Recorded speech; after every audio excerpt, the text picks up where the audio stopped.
gonna tell you what is happening in Africa. Just to spoon, you will know.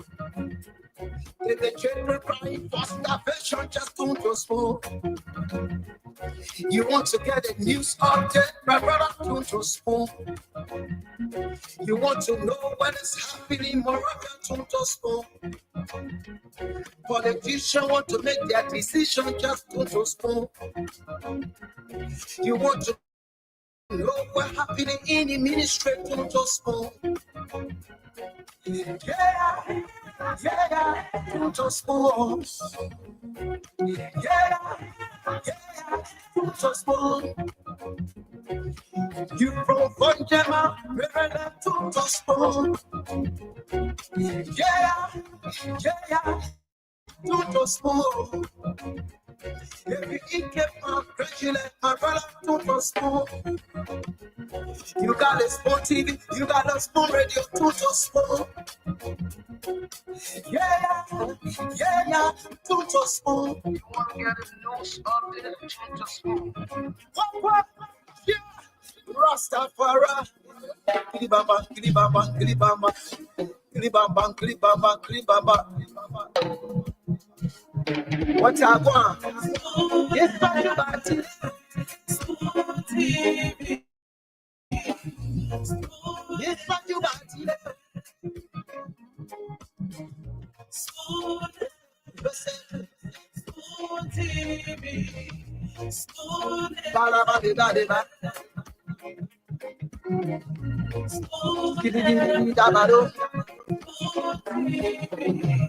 Spoon entertainment.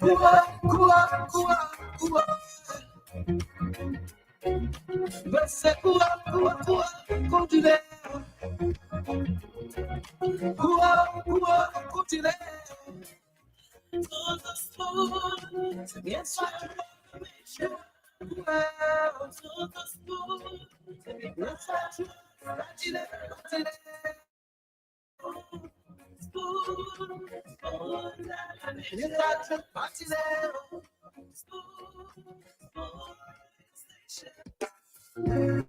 Yes, sir. The special one from the CEO stand coming with the spoon. And your boy, tried it the South. On the weekend. To get your information. To the spoon to be spoon,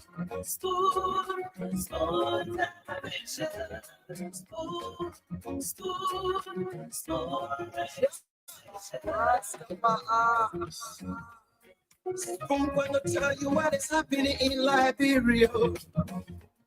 Spoon gonna tell you what is happening in Morocco. Spoon gonna tell you what is happening in Africa. Just to spoon, you will know. The children crying for starvation, just to spoon. You want to get a news update, my brother, to spoon. You want to know what is happening, Morocco, to spoon. Politicians want to make their decision, just to spoon. You want to know what's happening in the ministry, to spoon. Yeah, to spoon.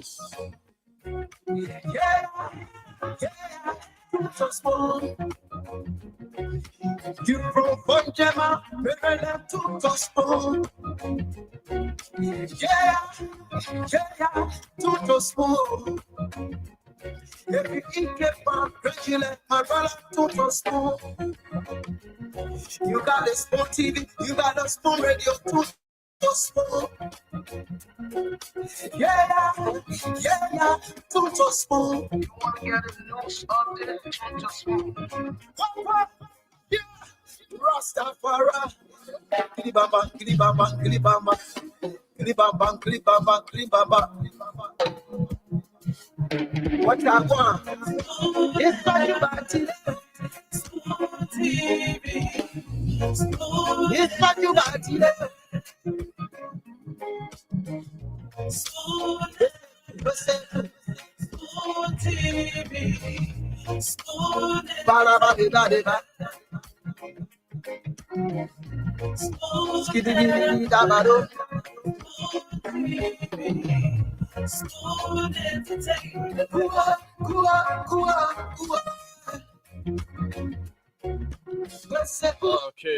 Good evening, good afternoon, wherever you're watching and listening to us from. A pleasant welcome to yet another very, very captivating edition of the Spoon Talk right here on Spoon 107.5. We are live on our various social media platforms: Spoon TV Live, Fabric TV Live, Super TV Live, and via our YouTube channel. Yes, sir. A special one. You can catch us up on any of these platforms. Of course, you're going to listen and watch the show live. The show is also being simulcast on Fabric 101.1, which can only be tuned to locally. So, welcome. Let's have a wonderful time together.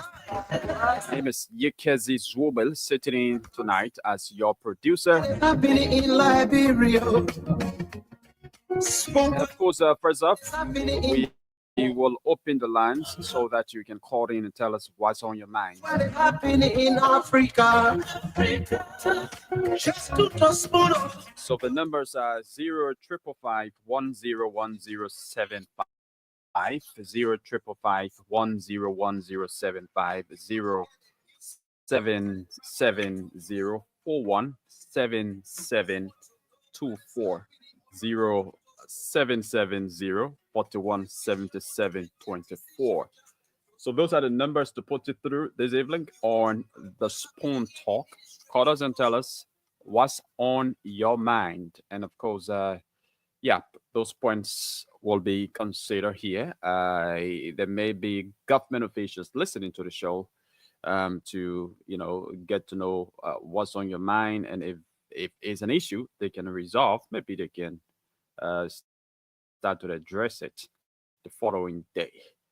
So call us now and let's have a chit chat here until the CEO and his team of panelists can join us on the show. Let's go to the lines and talk to this very first person.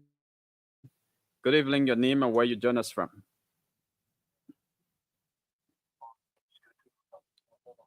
You say your name? Abraham calling from where, District 2? Yeah, you too, from the second. Okay, let's hear you, Abraham. Yeah, I have a dream. So my dream interpret itself to myself. So I want to tell everybody listening to the radio. Maybe you'll be shouting to people, but it will come to pass. And that's great. Okay.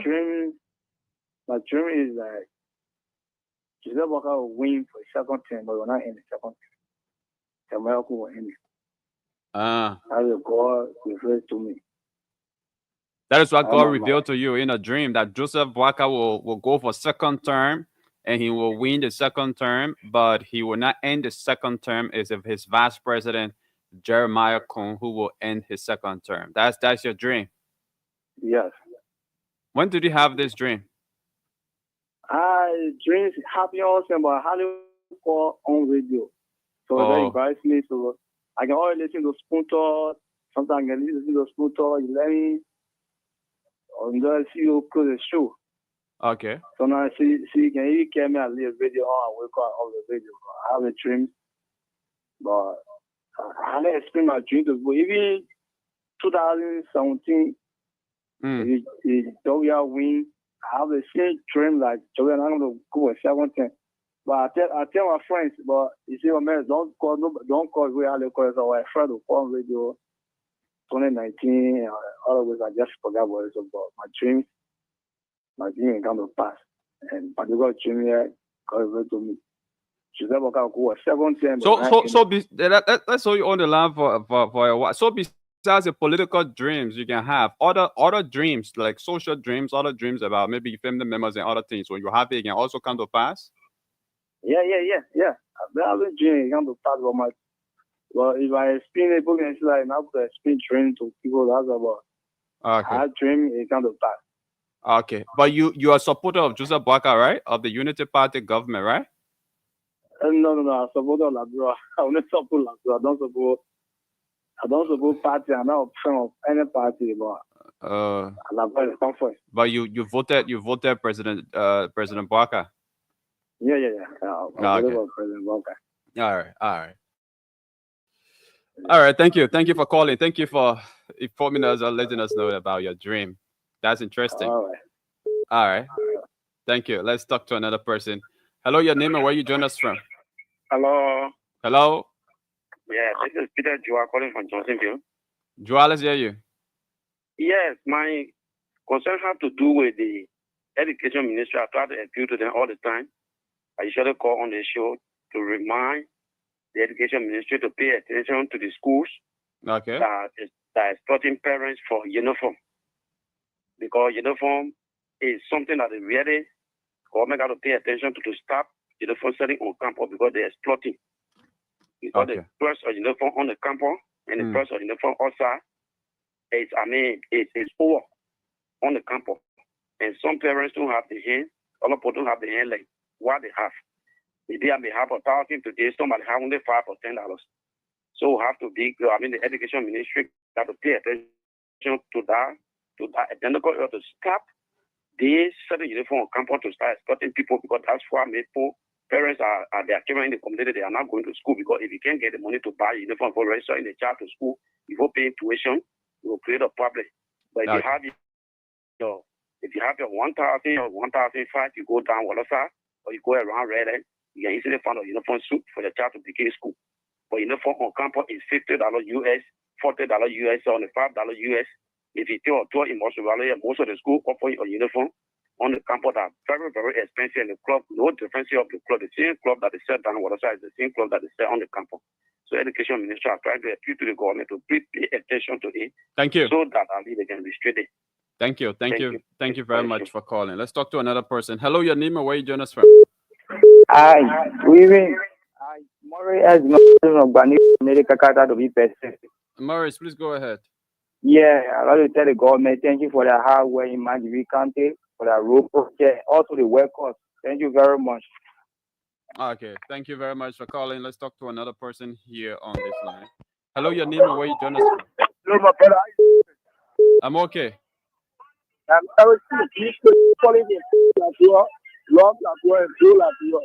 Okay. Can you imagine my brother? They fast and prayer was doing, God working behind the scene. Can you imagine? Stevens, brother Stevens. Yeah, it'll confess yesterday on the fast was praying.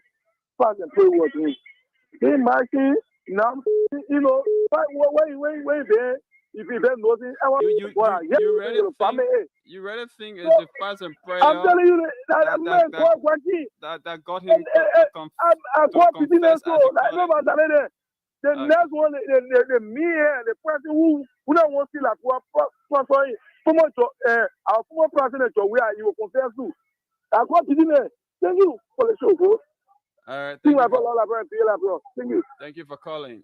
Let's talk to another person here. Hello, your name and where you join us from? Hello. Okay. 0770-417724. 0770-417724. Or 0777. Sorry, the 777 number is not active. 0770. That's 0555-101075. Those are the numbers to put it through this evening. Let's talk to this person. Hello. Hello. Yeah, your name and where you join us from? Henry Danugodi P from 540 Congo Town. Henry, let's hear you. Thank you, my brother. You see, what on my mind this evening is what's happening to the transport ministry. Yeah. The thing that happened to the transport ministry is very, very bad. We are not doing it to support our people. We're supposed to be finding job for our people. But we are doing it to support our people. It will not be called for. We have come to rescue. Is this how we're going to rescue the people? To bring in foreigners to take over our people. Then our people will be suffering. It is not called for. Let's change our mind. And do it for the people we say we are coming to rescue. We should be on rescue. That's not how to rescue. So that people forget about that deal. The people say they don't want that deal. That deal is not benefiting them. They don't want it.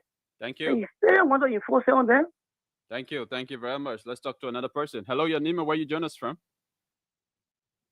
Na phone from electoral district number 4, most of our country. You say your name again? Wojiyele. Okay, Wol Yiyele. Let's hear you. Yes. Thank you for the golden opportunity. I call to speak on two things quickly. One has to do with Liberians. We should all be focused. If you are seeing yourself selling cold water, charcoal, whatsoever you see yourself doing to survive, be proud of yourself. And even if you are a big government official, you came to my area as a cold water seller, respect me for what I'm doing, because everybody will not do the same thing. A unity in what diversity, everybody can do the same thing. People should be respected the way you generate, even if a president should respect you for what you do. Number two, those that are involved with the NGO activities. When people entrust you with their money, please use it for the intended purpose. Don't use it to enrich yourself. Thank you for the opportunity. Thank you very much. Let's talk to another person here. Hello, your name and where you join us from? Hello, good evening to Spring FM family and good evening to my loving for the Liberia and good evening to you, dear brother. Yes, is a great new recognition personally instituted in Liberia. Thank you. Go ahead. Go straight by to the way, the the introduction, I know very well the recognition have been made. But let me strictly go to the issue, brother. I want to be grateful and appreciative to the President of the Republic of Liberia for the proclamation he made the content that we should observe yesterday to be National Holiday in prayer.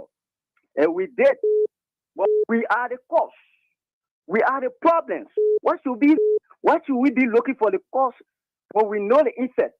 Who are the effects? Our leaders. They are not running this country to a reform. We are to lead the people. So, go love this country, go have place in the nation. Hello, Alfonso. Also, yes, sir. Yeah. So are you talking for people to understand? You say the leaders are what? Our leaders, they are the problems. Okay. In the manner in which they run a day-to-day activities in the country, it's very unfair to us as a Liberians. It's very injustice. It's just look at our NTA system.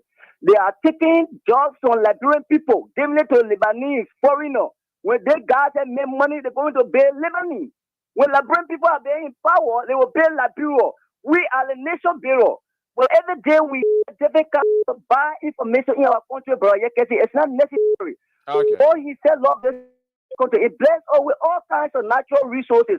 What should we be asking God for prayer? When God has also been in our standpoint for the betterment. But we ourselves the problem on a very serious note. We never will be better. If it will be God to stay in our faces, we will not have love for one another. It will not be or submission for this country. That's all I have to say. Thank you, brother. Thank you very much. Let's talk to this other person. Hello, your name and where you join us from? Hello. Hello, let's hear you out. Yeah, thank you, Manny, Josh, Mova, GS, committee. Thank you so much. I appreciate your guessing. Thank you so much. Every day we listen to your guessing. The thing on my mind, I just want to appreciate President Bouaka, my official there, are sure to be the country here. You see some people start confessing now when all the then it's one day that God between them. So everyone you have 8 months that God between them 1 day, you see some people and they got confessing. The person pray will lay down the president to that to our horses to pray for the nation. And you will see someone will come to confirm more than that. Because that young man confessing, talking loud. They do the bad in this country, a dream job we are time. They don't want for job government.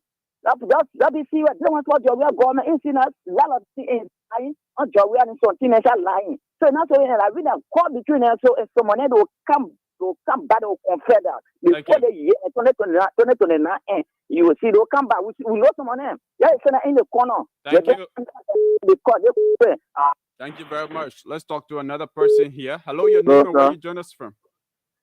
Yeah, by the grace of God, I'm Abraham Ezawad, joining from 6th Street, down the beach. Abraham, go ahead. Yeah, what on my mind is that the U.S. rate,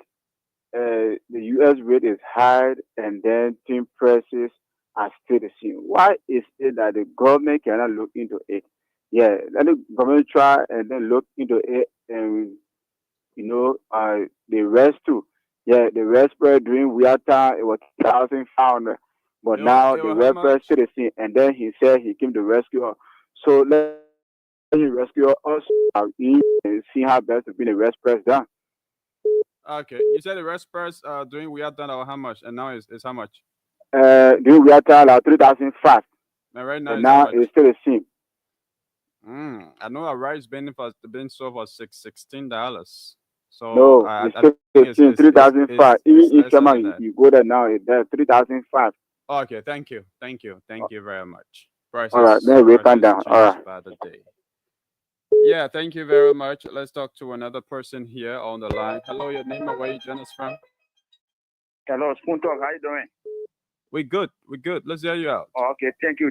My name is Jim Toba. I'm calling from Bonneville. Okay, Toba, go ahead. Okay, thank you. What is on my mind? I have problem with my uncle or my father's Mr. Waterspoon. Before he will come with certain analysis, then he can only on our war market, our Liberian market, to ask how much for pepper canna, how much for this, before you can say, Joy, we have said yes, and then, or Joseph Waka, 1.5 years. I get started with that. I listen to you from the starting to the end. Well, I will not have it credit on my phone to call. Okay. Yes. So I want on my mind. So when he listened to me, let him make comment on it. Let me send yours to come on the field. How much for one bag of rest, one for pepper color, how much for here from Broad Street to whether how much you can say. So we have said yes to the paper here, 1.5 years. Whether compare it. Thank you very much. Thank you very much. And welcome, Councillor Good. Yeah, thank you, man. Welcome. How's the evening? Good evening. All right, so Councillor Good is also here to take questions. Any question you think, any legal question you think he needs to answer, or that you want to get some kind of clarity on, you can call and ask your question, and he's available to answer those questions. But let's take more calls. 0770-41-7724 555-101075. Let's talk to this person. Hello, your name and where you join us from? Hello, brother Yekesen. My name is Bible, and I call from Bangabong County. Okay, please go ahead. Okay, Yekesen, I want to be grateful for Bon County. The leadership we have now under this regime, they have united all of the caucus members. Quite recently, they went in the States, and they were able to unite. Today, our country, we are happy sitting in the country, no loss here. The way people call on radio and say all kinds of things, I see again. We just want to I mean, you think it's too early, to start praising your country leaders, because I know that particular reconciliation was just of recent. It was recent, and when the time comes, and no matter how long it takes, but when God intervenes into situation, and when the time comes, it comes. So it will happen in recent time, and we see our country quiet like this. We want to be grateful. They God sent leader that God has given us, Honorable Prince Kemumwe. We just begging our people that we all can work along with him to make this country better. But if you visit this country now, you see how road rehabilitation is going on. You see how schools are built. You will so say, all those things weren't happening before until happening after the reconciliation. It says yes, sir. The various community roads around here, there was no rehabilitation. The school was down. But currently, as we speak, we see just can't see the administrative building the way they fence it. Can't see the superintendent residential party. Can't see how well they fence that place and pin that whole entire area. Can't see Bagalu campus right here. You see new renovation going on. Can't see Dorothy Cooper here. You see new renovation going on. Patangula. The list go on. Thank you. We just want to talk to people that we all can work along with. Look, when your times come, it come. This man that he owned the time here, they may suffer to reach to that level. Thank you very much. Let's talk to another person. Hello, your name and where you join us from. Hello, Yakazu. How are you? I'm okay. May the Lord bless you. This is Kwesi Kalamazu calling you from district number 2. Okay, let's hear you, Kwesi. My dear, really what is on my mind, this guy, this Alfonso Cabraga, I'm not disputing the facts, but Lord call a spade a spade. Sometimes I want to talk to the CEO today, or whatever might be the case. You know, the spoon radio is very much standardized. Standardized in the sense that people who are panelists, they are more qualified. But other people just call and talk things that you said they can do. Sometimes you don't, it's just the matter of fact, the privilege is given. But some people can call, I'm sorry to use this expression, by saying that rubbish they can be talking. Let you try to do this thing. The whole world, not only here in Liberia, we are watching this, we are listening to school radio, but it's 5 months on the side. In the sense that the whole world looking at us. Thank you. If people don't get work to do, let them stop calling to express their view. Thank you. Which is not even positive. Thank you very much. May the Lord bless you. James, welcome, and Paul Walker.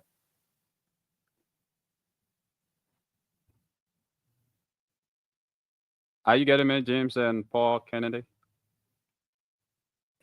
Yes, I'm getting you. You still taking calls, right? The great Yakasi. Yeah. How you doing, my man? I'm great. All right, let it roll. Put a call on. If Okay. you can ask any public health or development question, I will be here. We got a counselor there to defend, or it will go around the care of the court. The counselor will come free, or don't worry. Okay, let's take more calls. 0770. Wait. Good evening, nephew. Good evening, uncle. How you doing? I get 2 nephews with me tonight. Good day, not our nephew. Listen, I get 2 nephews with me not related tonight. to us. Good day is not related to us. Good day. That Good day, Basa hard-headed nephew. man. Good day, very hard-headed. James Good Day Flomo is a Basa man. He's not from Lofa. Don't worry about him. Okay, let's talk to this person. Hello, your name and where you join us. Hello. Yeah, good evening. Good evening. Let's hear you. Mani Peter today come on new radio me calling my so gonna take me mako. Okay, Peter, go ahead. Me say ku into excellent president today you want podcast the greater president of public on Labrador. The only president that declare and public asset. The only president that suspend 410 government official for not declaring an asset.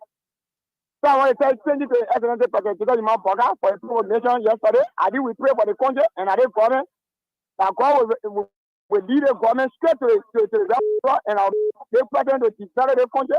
I will now imagine how the country are going to be together. Because I know that the president is the president of the Republic of Labrador, and we mean the biggest and the biggest president ever. I want to tell you my house. I did a community road project going all around. Yeah, we get police academy, NSA road, then we get Kota P, we get Rahil, we get Snahil. What's I want to tell the president my house? Thank you very much. Let's talk to another person. Hello, your name and where you join us from? Good evening. Let's hear you. How are you doing, sir? I'm great. I'm Musa Tamara calling for APA. Okay, Musa, go ahead. What is on my mind? I want to tell the Lawmaker thanks today for the suspension of Labrador traffic management. And I pray it should remain that suspension until. Yeah. That is on my mind for now. Okay, thank you. Thank you very much. Let's talk to this person. Hello, your name and where you join us from? My brother, how are you doing? I'm great. Yeah, sorry, I will not come on it because I offended a lot of the people, but let call spade or spade. We supported this government, and the main challenge for everyone right now is human capacity building. And if the president think that everything is okay, he's going to lose 2029. They will do all the development, which I 100% support. But if people can carry food to their house, trust me, they're not going to vote for this government. And I hope that he can listen to radio and take this very serious. Even me, as I speak to you, I'm one of the veterans of the USAID program. I'm out of job. Do you really think that I'm going to, if I don't get a job to 2029, I'm going to vote for Unity Party, my own party? I'm not going to do it. I'm serious. Let them be passing all around and doing all kind of things. They should put their feet on the ground to create jobs for Liberians. If not, we will lose 2029. Every partisan, the same thing that happened to the CDC, they will suffer from it. We all will suffer from it. If they think that Liberians are joking, they shouldn't find job for Liberians. Let them be passing around. Okay, We will thank do you. all the development and we lost the election. That's what will happen to us. Thank you very much. What Yeah. Yakati, what they call on him again? They probably sound like Moali. Who is he? He says he doesn't want to call his name because of some reasons. Yeah. What? My man, make it sound like Moali. My man, more need to come to clear to distance himself from the color. Yeah, that's true. The voice sounds like most voice. Let's talk to this person. Hello, your name and where you join us from? Good evening, Jagadi. Good evening. Let's hear you. Yeah, I'm Oscar calling from City. Yeah, Oscar. Yeah, Let's hear you. can see what I have to do with President Boakai. When George Manuel was in leadership, President Boakai said, George Manuel, we are full of nepotism. All his government officials, they are from Southeastern. But you can see, to my utter surprise, when you look in President Boakai government, for the seven citizens of local country, mostly the Gisi and the Gbandi, are in the government on a looking position. Minister, director, all kind of things. You know, this country is not only for 2 or 3 jobs. As the governor of the country, when you are in leadership, we have 15 counties. And out of the 15 counties, I think we have 17 or 18 ministers. But you cannot have about 3 or 4 or 5 ministers from one country, and you, the president, then you got more than almost 50 or 43 or 44 directors. It's injustice. So President Boakai needs to revisit his government. Revisit his government. We, the Liberians, voted in, they're going to be changed. But not to be nepotism in the country and have all his for the 7 official government, including for the 8 from one country. It's injustice. Thank you. Thank you very much for calling. Let's talk to this person. So, hello, your name? Where you join us from? Yeah. Yeah, Councillor. No, let the caller finish, then I will come in. Let the caller on the line. Let him give him a chance. No caller is on the line. No one's on the line. Okay, so you guys see, the caller who just called raised a very good point. But here's the issue. President Boakai only nominated those persons.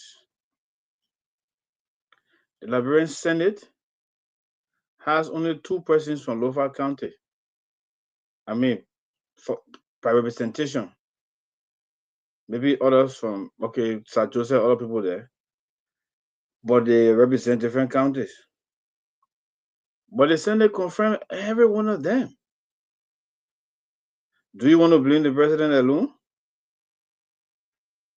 Why the Senate could not look at the geographical balance issue as well when they were doing confirmation? We only cried to the president. What the president did, what the president done. But our senators are there. They are agreeing for the 7% or how many percent to go to one county. So I think it's a shared responsibility. It's not just the president. Thank you.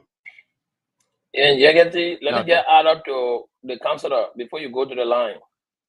When the president nominates, the nomination, especially the people in ministers and deputy ministers and head of institution position, when the president nominates, the president sends the list of the nominees to the Liberian legislature. The Senate look at those people, look at their qualifications, look at their competencies, look at everything else, and approve them by confirming them. When the president confirms them, then the president, when the Senate confirms them, then the president appoints them. So these appointments are not done without the consent of our people who represent us in the legislature, who should be there to tell the president yes to the person and no to the person. So I think, our people, our callers have valid concern, but they should be posting these concerns to the people who are representing them in the legislature and not the president. Thank you. I just wanted to add that up. Okay. Thank you. Dr. Richardson, welcome to the show. Thank you. It's good to be here, everyone. I want to say hello to everyone. We are just waiting to allow the rest of the other panelists to come in. And I think you were taking calls, right? Or you took calls already, Yagazi? Yes, we are taking calls. Okay, yeah. So let's continue to take calls. I'm interested in how did the fast and prayer day go with a lot of our people. They can also share that when they call. Okay. So the numbers remain the same: 0770-4177-240-555-101075. Let's talk to this person. Hello, your name and where you join us from. Yeah, guys. Good morning. Good evening, rather. Sorry. Good evening. Let's hear you. Let me say good evening to all the panelists and good evening to His Excellency President Bwaka. Somebody can join from Province District 17. Look, the caller who called before he didn't call his name, he was right and everyone right. Our country, our government, the president who also graciously, and we say support and maintain support. He should not feel that people like Seven Sarina Seaford and Thomas Fernand living in the CDC pretend to adore their God from heaven. They will help us to win election 2029 if the president has intention to rerun. All we can say to these people, we had to settle the bread and butter issue in the country. We had to do development that we told the people that yet we account for positive change, not negative change. So let's take all the criticism from any journalists, Liberian, and people from the to set what good for all and what wrong for the country.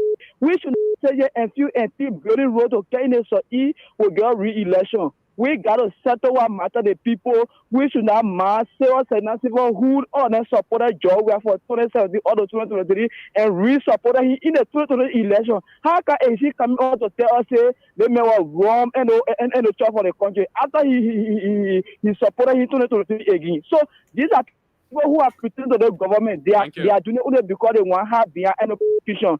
Not matter, Mr. President. Thank you. Thank you. Let's talk to this person. Hello, your name and where you join us from. Yeah. Good evening. For the matter of security, I will call my name. Okay. A caller call and a talk about appointment. But I think Yekesi is not good to keep a person like that on the call if they can afford the other brother came to justify that we should bring our regulations. But the fact of the matter remains that president is the head of the country, and he knew within himself that he thought about nepotism when he was in the opposition. Then why he came as leader of the country and do the same nepotism? In our house, 80% of our regulations are controlled by the president. I think you see in the fight that took place between the legislature and the speakership, it was controlled by the president.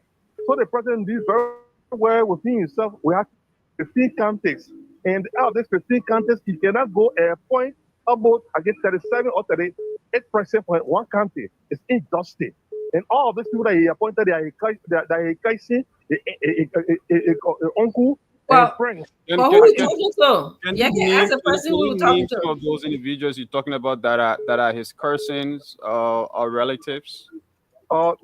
Because go to no, you got to name them, bro. Don't say go to. Go to Chief of Staff of the Armed Forces of Liberia. It's President Kaisi. Go to LIA. It's the President Kaisi. Go to Human Rights, the Minister of Internal Affairs, the President Kaisi. All are from LOFA and the friends and Kaisi of President. When you come to LOFA, when you come to the federal settlement, you can only see ministers from there. You don't have one director. When you go to the Lawmaker sector, you don't have two directors. But all these other people from Okoya and Kolahum, it's injustice. This nepotism. Thank you. So the president has the same reason to see how best he can work on his government. Not so totally now. It's tough for him. Thank you. Thank you. And anything towards that, because was spawning. So excuse me, James, and Yekesi, you know, is it true that the president is hiring many of his friends, family, people from Lofa County? Is that true? Because what do you guys, your research, what does that say? Dr. Levin, Dr. Richardson, thank you. Welcome on board. Yeah, thank you. So the caller has an allegation that the president is appointing people of his tribe and his relatives. You know, I don't have the data, but I'm going to make an argument counter his claims. So let's agree for the benefit of the doubt. Let's give the benefit of the doubt to the president. The president has a committee that's set to nominate and appoint people, and those names are set to him. 5,000 names are appointed by the president. In your sound mind, do you think the president would know all of them? If the answer to that question is no, then I will justify the reason why the president sent his names to the Senate. And Dr. Richardson, one reason why I wanted to become a senator was to actually hold the president nominees accountable. Make sure that they are qualified, they are competent, and that they've passed all kinds of tests before they are confirmed. If the senators who are sitting there not doing that, I think the callers should, blame those senators, because every senator in that house comes from one county to represent to come to the country to serve. We made the argument before, and another caller came back to come back. If the president nominates his appointees, it is up to the legislature to deny them based on tribal reasons. Mr. President, you can't send us 15 names. All the nominees will be reviewing here. They all come from Lofa. We're not going to confirm these. Go and find another credible, capable candidate from Grand Jude or from another county for us to confirm them. But if the Senate confirms them and passes them, you can't blame the president. Okay. So I hear your point, Paul Kennedy, that the Senate should also be held liable if this is true. If it is true that the president is appointing his friends and family members, and majority of the persons in his government are from Lofa. So we don't. I saw something passing around social media that about, and like the caller said, I think there are about maybe more than 40 persons, 47 persons was mentioned that are from the Lofa area. They mention names that are from the Lofa area. So, but you make a good argument that, the president can appoint, and it's up to the Senate to confirm. So the argument is the Senate also just confirming the president's appointees? Of course. Yes. Okay. Go ahead, Councillor Good. Go ahead. Of course, and that's what I said. There should be a share responsibility. People cannot continue to just take the telephone call, the president. There is a reason why the framers of our Constitution place the issue of consent in the hands of the Senate. Yeah. An extension of the people, right? To decide who becomes their ministers or the appointees in government. So if you sit down there and somebody say, oh, The president, we saw it with the capital bidding issue, we saw with this. Of course, when you sell yourself out, what do you think the president will do? The president will buy you cheap. And so that's the kind of a legislature that we have in the past. And the Paul Kennedy said that's why some of us were trying to move in to do it differently. But again, we cannot continue to blame the president alone, because there is a point of check on the presidency in terms of how he or she balances appointments in government. So the Senate is there. The Senate passed everybody. And they said everybody passed through. So then you say you blame the president? No. If the senator has said, look, Mr. President, you've appointed central bank, you appointed Minister of Finance, you appointed this area, and the people are from Lofa, we think that the other areas in the other ministries and agencies, you would need to take people from different countries. So for us, we reject this person. And the Senate does not even need to give reason. No, they didn't get no explanation. They say we reject you, reject you. That's it. You will send different nominee. Yeah. They can go behind the scene and talk to you. Yeah. I mean, you guys are making valid points, honestly. Yes, I wanted to. Yeah, James, I'm coming to you next. But so far, you guys have made like really valid points. But just playing devil advocates, and the caller said, in not the same words that I'm saying, he said that we have an imperialist precedent. Okay, imperialism prevail in our country now. So I just want us that to rest on, because we can have a speaker that come and say he regime speaker. So the blame is kind of shared. Is that what you guys say? The Senate, we have a Paul Kennedy, Senator Paul Kennedy, or Representative Paul Kennedy, or Representative Gu, or Senator Gu, maybe this would have been different. Okay, so yes, I hear you, James. You want to come in? Yeah. The issue here is, let's agree. For me, I don't really want to dive into this, right? Because this is like CDC coming back after yesterday. Councillor C4 made that statement. But the president, if I'm wrong, Councillor Gu can correct me. I think the president appointed about 4,000 to 5,000 people in government, right? Yeah, I think the president appointed about 4,000 to 5,000 people in government. So let's agree that among the 4,000 to 5,000, 50 or 58 or 60 from Lofa County. They are saying majority of the 5,000 are from Lofa County, which of course that will not still be right. That's just like not 50% of 5,000. Yeah, a little over 1%. Yes. Yeah, a little over 1% of the 5,000 appointed by the president. So how did that become majority of the people in government? When you have 5,000, and let's take it for, I think I saw that 47 on their list, right? Yeah. I saw that 47. And some of the people who they named there are even civil servants, like Councillor Gu. The job Gu is doing, he cannot. You cannot say. Councillor Gu is on the list too. No, I did not see his name. I'm just saying. They might like to name him because I'm now telling them that he's from Norfolk County. Maybe tomorrow you will see his name there. So, like Councillor Gu, some of the people I saw, they are part of the civil servant. How can you take 1%? I'm still thinking how the CDC people really do their math sometimes. How can you take 1% of 100 and say that's majority? Again, that's the politics. For me, all those who you heard talking, that was like the counter reaction to what the councillor said yesterday. So I think it's not a debate for me. We just let them flow. Yeah, go ahead, sir. So let me come in. And that's why we normally say, me just coming quick. That's why we normally say, when you are out of government, you take down how you criticize. Yeah. The same 5,000 that you're talking about today.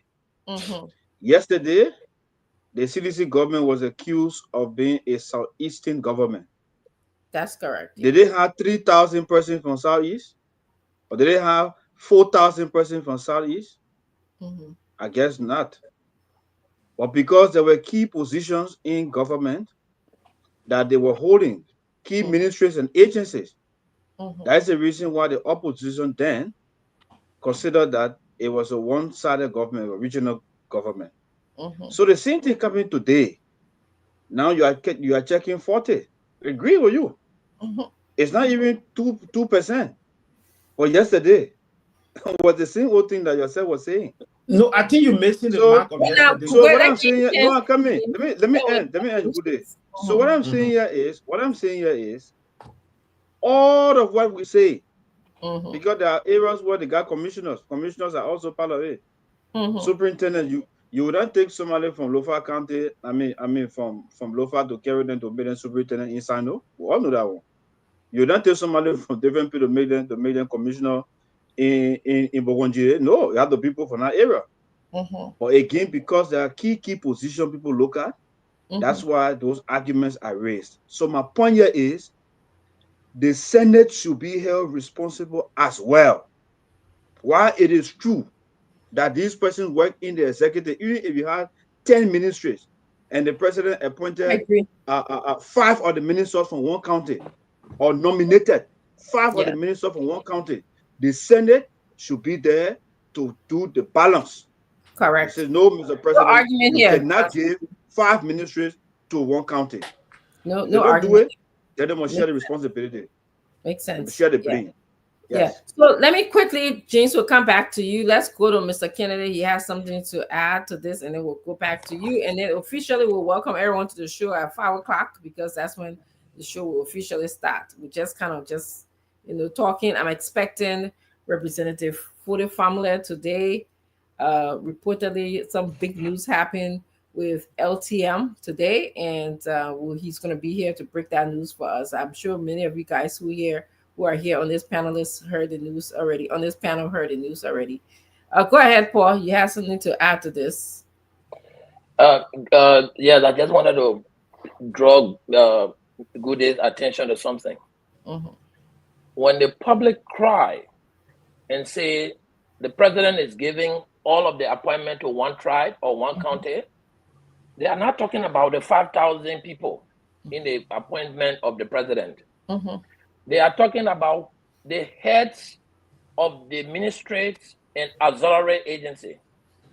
If you look on the list that's circulating, about 58 ministers, directors are from Lofa, according to the speculated list that's going around. You can have the remaining 5,000 people, like Councillor Good said, who are commissioners, superintendent, and other people in the county. They are from the county. That's not what they're talking about.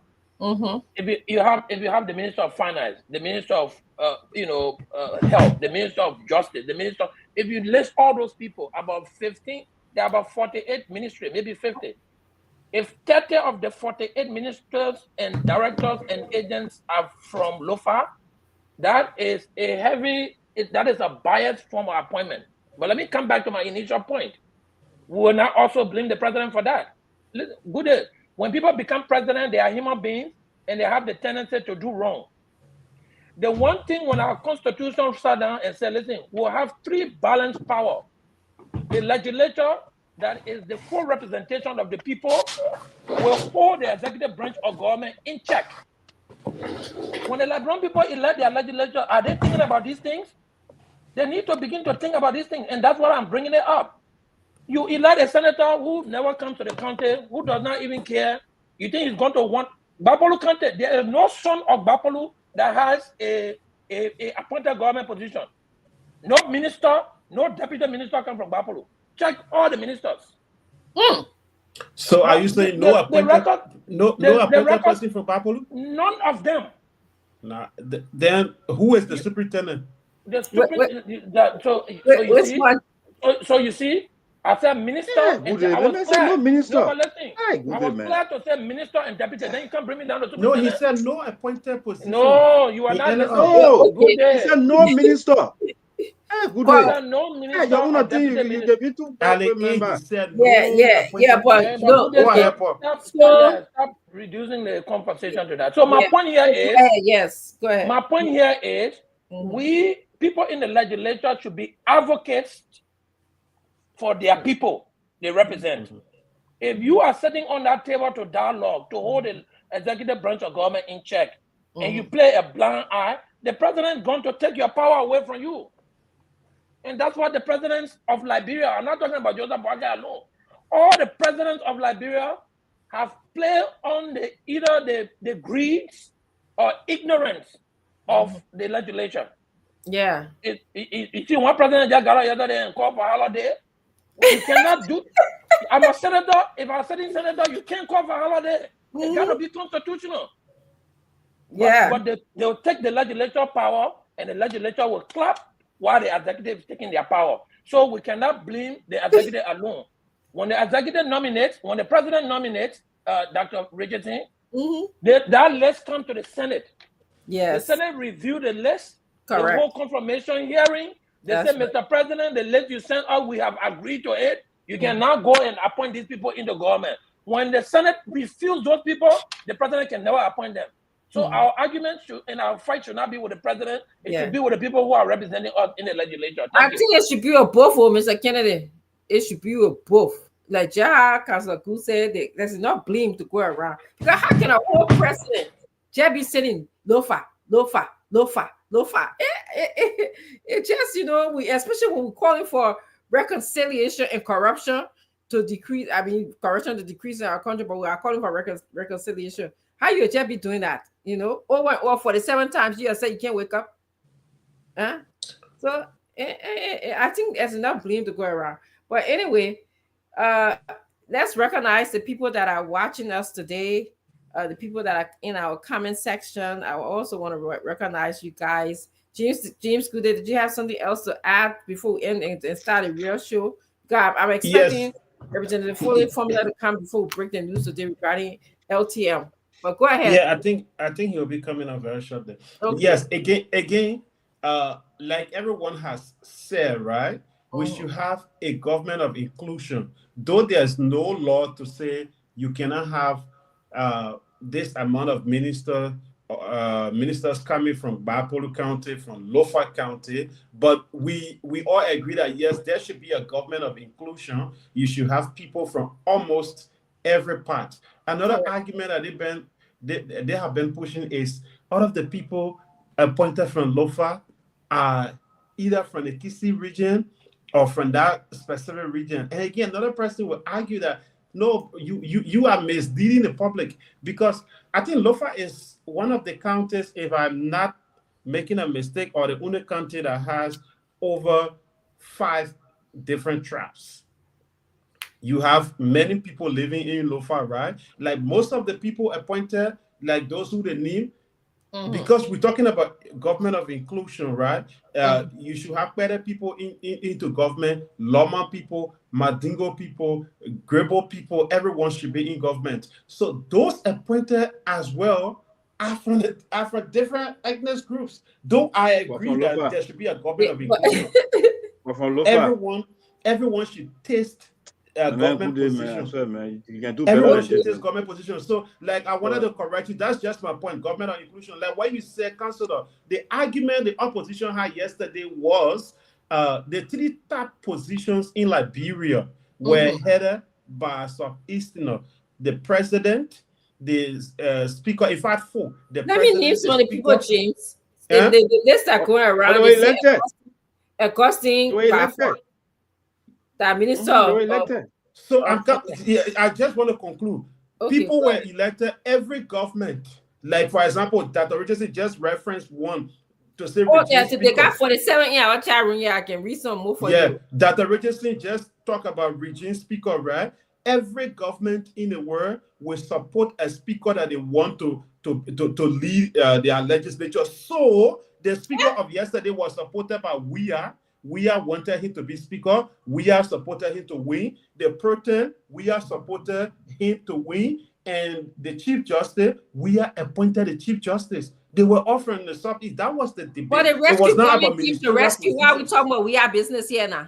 No, I'm saying he brought it out. He talked about people criticizing. No, but I'm just saying that shouldn't be an argument, because this government came to rescue. So no, I'm not bringing we are. You should stop doing these things. I'm bringing government of inclusion, comparing what happened yesterday and what's happening today. Yesterday, people did not criticize government ministers, deputy directors coming from Southeast or whatever. The point was the top positions in Liberia were all headed by a region. Today, we have a government of inclusion. The president from Lofa, the speaker from Grand Cru, the proton is from Bassa, and the chief justice currently is from Nimba County. Let me name some of the people, yeah?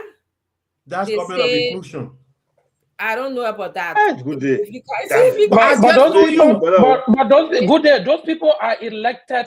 I The speaker mean, we is are elected by his supported them. No. What kind of man so?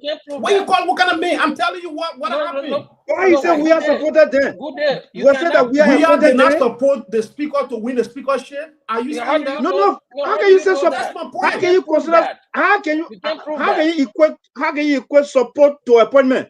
So you I'm telling you, that was the debate of yesterday. It was not about appointees. No. It was not about appointees. No. Assistant directors. No, that was don't not twist things around here. Good day. Good day. I said good day. Don't twist things around here. The arguments have always been clear. Okay, that guys. the government of CDC was Southeastern dominant. It's 5 o'clock. We're about to start our show right now. Our point was the big position. We're about to start. Yeah, go ahead, Dr. Richardson. Thank you. We're about to start Spoon Talk now. So we are still awaiting a Representative Formula to come on to tell us the big news that happened in the House of Representatives today as relates to LTM. I want to welcome, I don't know if I should even say doctor, because the other tier,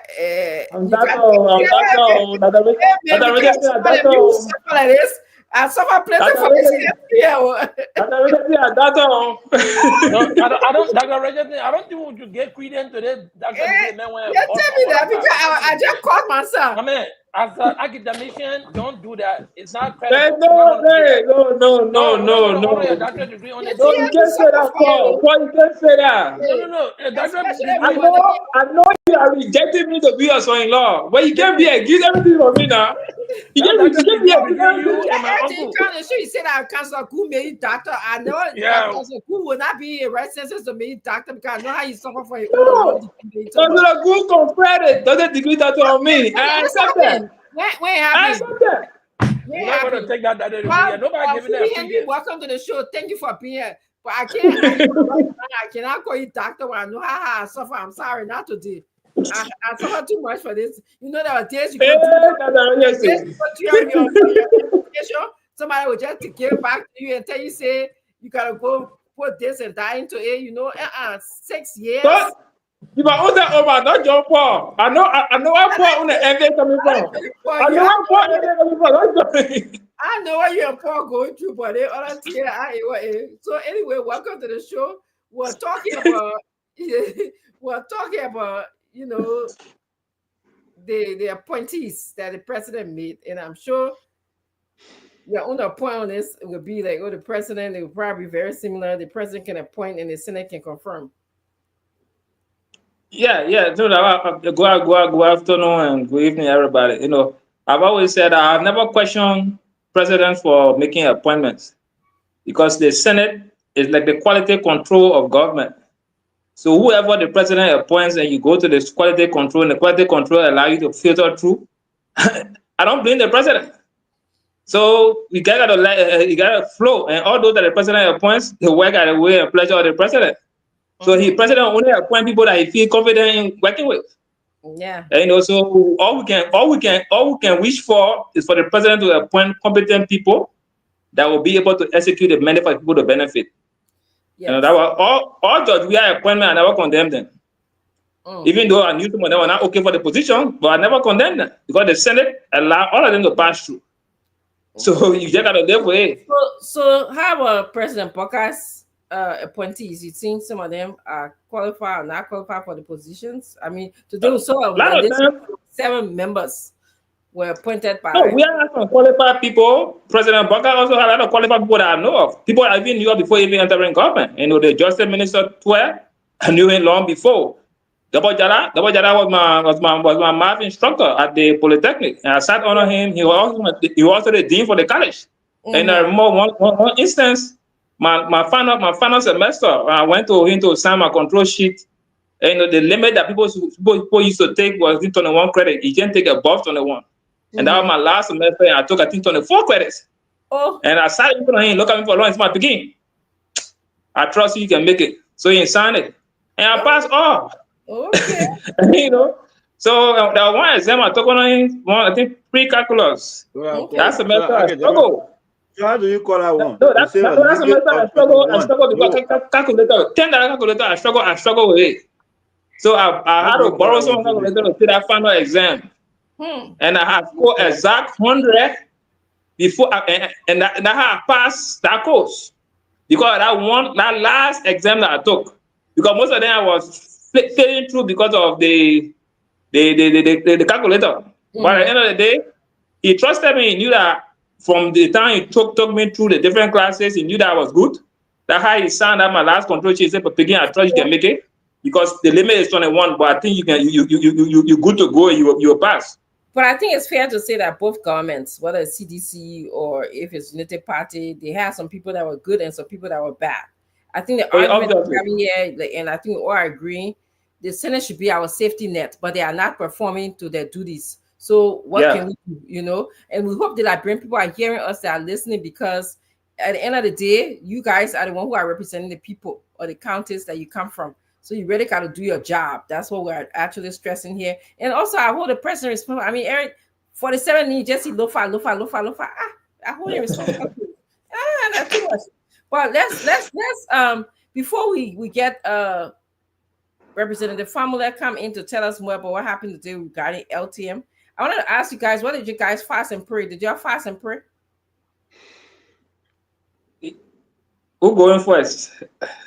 As for me, you're going to lead a prayer session on for the spoon panelists. Oh yeah, as for me, I prayed all through. My prayer is my daily routine anyway. But so I pray all through, and coincidentally, the lunch that I took, I couldn't eat it because it was something that I didn't like. So at the end of the day, I had to go through the whole day without eating. So by default, I fasted too. So though that was not planned, but I also went through the empty belly until 7 o'clock in the evening. So after work. Generally, I always pray. My general prayer is always for God to, I say, bless this day and bless all those that deserve it. Bless all those that are meet and served, and for those and for the general good. I always pray the detached prayer, and I don't like to pray an attached prayer that I say, God, solve this problem, solve this problem. No, I tell God, say, God, you understand the situation. Allow your will to be done, and also use me as a channel to get your blessings across to other people. So that has been my mantra. So I always use that. So sometimes things that I do, I just know that God allowing me to be a channel to reach out to people, and generally let God just take control and guide the processes and ensure that we all do. And I also posted on Facebook that we all should go and pray regardless of our religious belief. At the end of the day, it's about God, and trust God and do what you're supposed to do. And so yes or no, do you think the timing was appropriate for the fast and prayer holiday proclamation? So for the president has certain mantle of authority that's given upon him. After God, the next authority on earth are government. And so when your president is the head of that government. So if there is something that's laid on his heart and say declare fast and prayer, and I can't question that. And probably it's some divine intervention I ask him to do that. All I will ask people to do is that after prayer, you should also put actions. Don't just pray and lay back. Because prayer will not put the food in your mouth. You got to take a spoon and put it in your mouth to eat. Prayer will not bathe you. You got to go to the water. You got to go in the bathroom and take bath. Prayer will not solve many of your problems, because the Bible even says by your brow, the sweat, you shall live until you go back to dust. So you have to put action into whatever prayer that you're asking for. The reason why you pray is for God to give you guidance. And sometimes it's not for God to already remove that situation. Sometimes there are some lessons that you're supposed to learn from certain situations. So God will present some harsh situation for you. So you don't say, God, take it away. God, what can I learn from this? And when you get the understanding, and next time you see it, you know how to work around it. So most of the time, people just pray, oh, God cast the demon. God never, Jesus, if you follow Jesus, Jesus never cast Satan. Jesus use smart words to dodge Satan temptation. He never said, I cast you to the bottomless pit, because Satan have a mandate here. Yeah, You read okay. the book of Okay. Job, you Thank you. understand that clearly. Thank you for I'll come back. I want to come back to you because you said some really interesting things. There's a phrase, biblical phrase, even though many people can argue we don't find it in the Bible, like hell help those who help themselves. Okay, similar to what you say, we can live by our sweat, and but this whole idea of fasting and praying in Liberia, the president called a special proclamation for Liberians, and I'll come back to you to answer that. But there was a special prayer that was said by Senator Snow. Okay, I will read that prayer, and then we'll also have our thoughts about that prayer. But he said a special prayer I thought was interesting. And as we wait again for Representative for the family to come in, what do you think about the whole idea, Mr. Kennedy? Because in fact, you're talking about proclamation. One person can just get up and just say tomorrow we'll have fast and prayer day, even though I know he has his rights. I want to just preference this by saying a lot of times, all of us on the show sometimes will say the president has the authority, he has the right, he's backed by the Constitution. But just because a president has the Constitution backing, has the right, does that mean that it's right what he does? I think that's the question that I always ask myself. Go ahead, Mr. Kennedy. And I'm consulting my constitutional lawyer friends. They have not gotten back to me. The president under our constitution has the ability to proclaim certain things, but those things have to be consulted and concerned by the Senate. And I don't know whether proclamation of a holiday that is not already scheduled is one of them. So I just texted him, and I'm waiting to hear back from him. So I can't speak much. Why I believe and agree that the president has the power. The president's power is limited to the Constitution. This whole, illusion that the president can just do anything and say anything is not true. The president's power is checked by the legislature. The legislature controls how much power the president has. The president, I don't believe, and I'm saying I don't believe on why I'm doing the research, that the president can just get up and say tomorrow holiday and disrupt the economy. The president cannot do, I don't think he has that much power. And if he has in Liberia, then we need to find a way to check it. Or else the president will get up one day on his birthday, he says it's a holiday. The next day when his friend goes to the hospital, he says it's a holiday. The reason why the Constitution gives that much power to the president is people inherently trying to be corrupt. Human being by nature is a corrupt thing.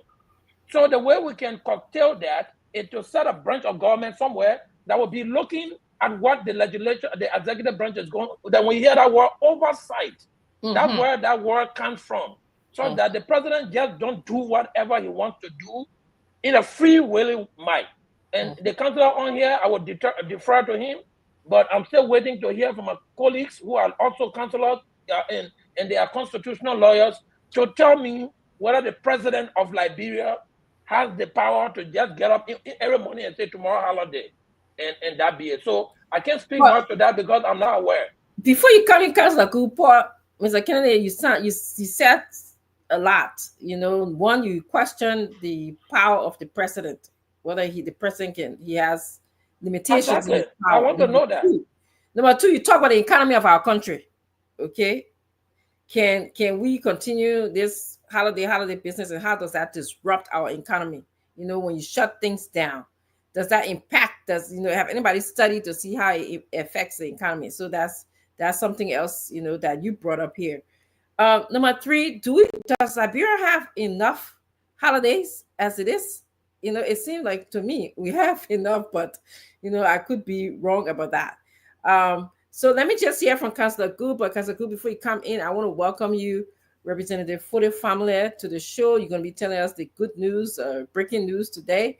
We're going to be strictly talking about what happened, how you guys exercise your oversight responsibility today. So thank you so much for coming. So you met us in this conversation. We're talking about the president power, and I also want to welcome Dr. Brooklet onto the show too. Thank you for joining us. So we're just kind of finishing up on the presidential power, the power to call a holiday, fast and prayer day. That happened yesterday. And is that our panel, the person I'm moderating. Well, got mad. Let me go call a woman. They say you should not be on phone. I'm telling you, report him. No. Listen, she drive me another car. I'm free.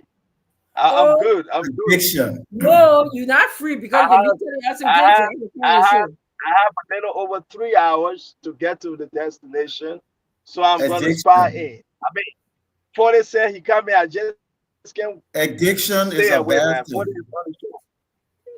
Addiction is a bad thing. Addiction. They got addicted to smoke. Yeah. Well, okay. Hang on. What? I'm in charge today. Okay, so you just hang on until I ask Mr. Good. Yes, ma'am. Internet not good. Yes, I agree. Okay, go ahead, Dr. Richardson. Thank you. Dr. Richardson. Mr. Good is going to come Dr. in. Richardson, put it in the bag. He made sure that I don't have that privilege, okay, to point it back or to say internet not good. I wish I had that privilege. Councilor Ku, what are your thoughts? Because I know I heard you say in this show that the president had constitutional rights to call the holiday, but if he did it every year, he got, I think, a limited power in calling a holiday. But it's not something that if prayer and fast and prayer day was every year, then we have a problem.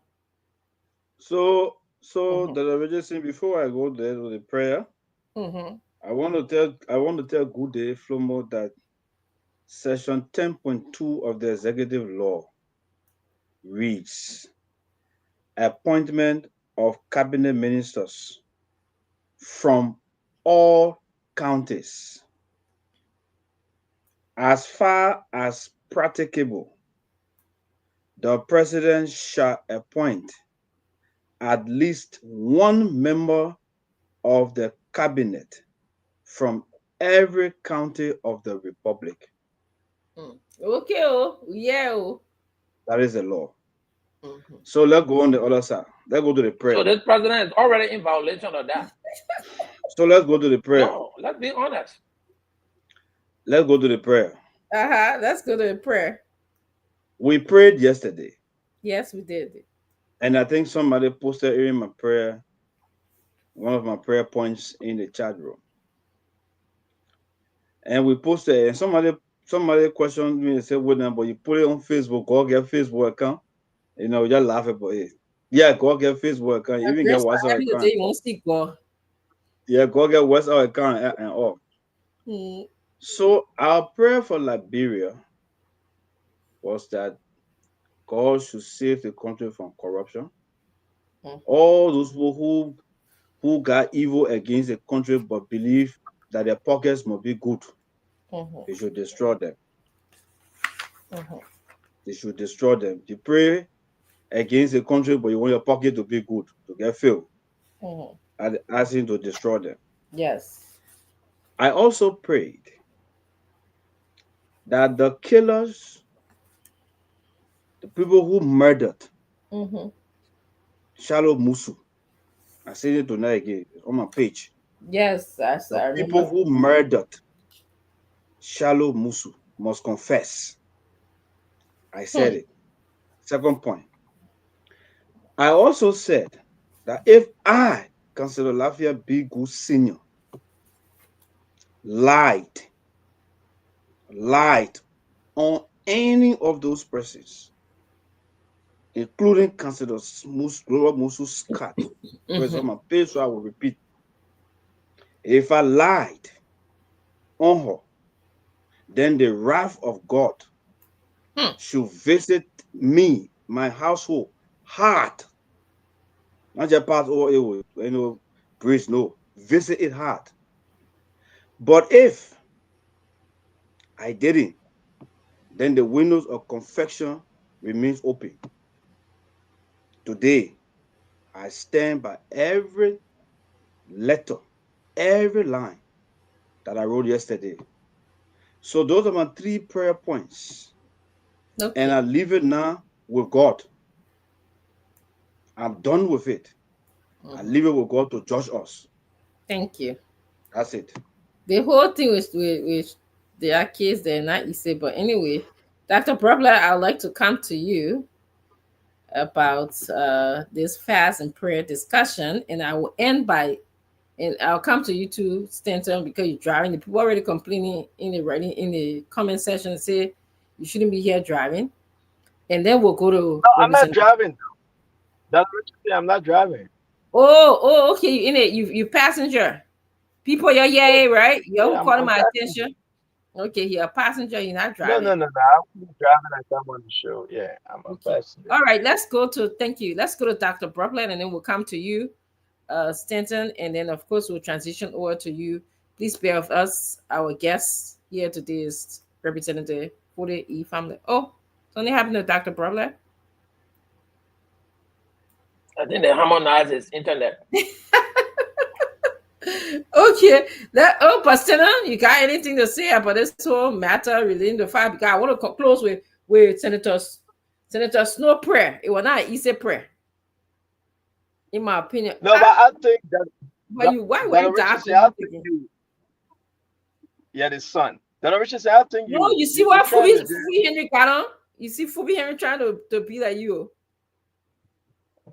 First, he said he won't put dark behind you. He ran 4 times, he didn't make it, so he can never be like me.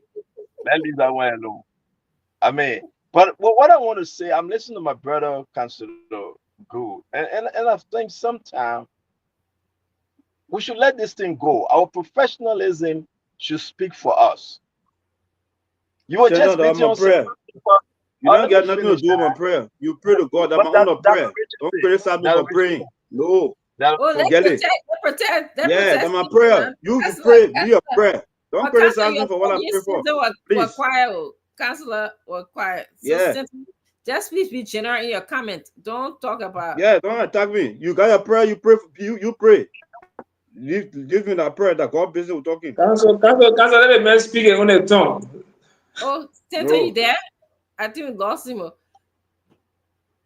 We lost him. That Richardson. Yes. You're not gonna tell me about you're supposed to be.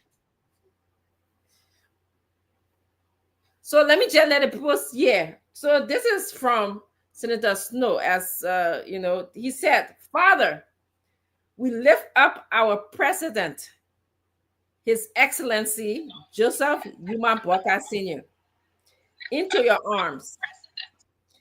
May you strengthen him daily, lead him in wisdom, and give him a heart of a true father to this nation. We ask especially that you give him the grace to forgive and to act on that forgiveness, not just in words, but in deeds. And that was a portion of Snow prayer on the fast and prayer day. Honorable Snow went on to say, Father, we pray that he would take the bold step, that the president should take the bold step to work with the former presidents. He wants the president, God should lead His Excellency Joseph Yuma Boakai to work with the former presidents, such as Madam Ellen Johnson Sirleaf and George Manawia, Madam Joa Howard Taylor, Speaker Fonati Kofa, as well as political leaders like Mr. Alexander B. Cummings, Mr. Benana Ure, and others who have served and continue to care deeply about the destiny of our Liberia. So give me one line. I just read his prayer. Maybe you guys can give me one line and we not hold Mr. Honorable Formula too much here. What are your thoughts? You think that the prayer was what? What about the prayer that was his prayer? But you think that was a balanced prayer or a good prayer asking for forgiveness, or don't be scared. Dr. Richardson, prayer is subjective. Okay. You have worked in the U.S. for all these years. They don't even allow you to publicly pray in any working place. At least the places I work in the U.S. You are not allowed to pray publicly. You got your prayer, go say it in your corner, in my office. When I get there, I close my door. I say my prayer. I open my door. Everybody can serve them. Mm-hmm. So Senator Snow's prayer. So you would be asking him why he made those prayers and whether he believes that those prayers are going to work. Because prayer is one thing. If you don't believe it, it's not going to work. Mm-hmm. If you pray, you got to believe that what you're asking for will happen. Mm-hmm. And that's what makes prayer inherently subjective. You can't be praying for other people. You should be praying for yourself, because when you're praying, you should be praying that what you are believing to pray is coming to pass. And secondly, my colleague here wrote me, he said, absolutely not. The president of Liberia does not have the power to just call any kind of holiday. Okay. So God, I will hear that. Okay, Stanton, are you here with us? Yeah, Dr. Richardson, I can hear you. I'm sorry that I went off. Can you please stay a producer? You got folks in the back. You should bring them on, please. Okay, apparently he's not paying attention. Let's welcome our brother Fode family. But I was saying something and I was interrupted by the counselor. You know, I love to remind people that the counselor went after Serena Cephas yesterday for not being professional. And listen, Dr. Richardson, you are running the show today. Well, we'll beg of you to please try to put some checkpoint on the interruption, especially from this counselor. There's a reason why this counselor can never win the election in Liberia. Oh. You know, there's a reason why, no, let me say my own. Right now, I'm in. Just enjoying the view. Yeah, please protect me. I wish I were in studio to mute him. But I was saying, this counselor, look at what we are looking at, seeing this counselor. He cannot win election. He just challenged and accused. He's interrupting me again. Serena Sifa, you did a professional job. Your senior lawyers, the justices and the two judges. You also said a lie. Okay. Can somebody mute this counselor? You on the show. Yagazi. Let the finish speaking. I gotta speak. Well, the mentor was there for the next 4 days. You're not going to come on the show. Where you going to do today? I will come. The message will sneak in from time to time. Yes, I made unnecessary arrangement to sneak in. So I will come. I cannot leave this show because people like you will spoil the good image of this network. I got to checkpoint. But again, I come back. This counselor here, you did a professional job. Must you continue now as to defending and re-emphasizing on the case of Gloria Mususka and her daughter, the late Shallow? Why?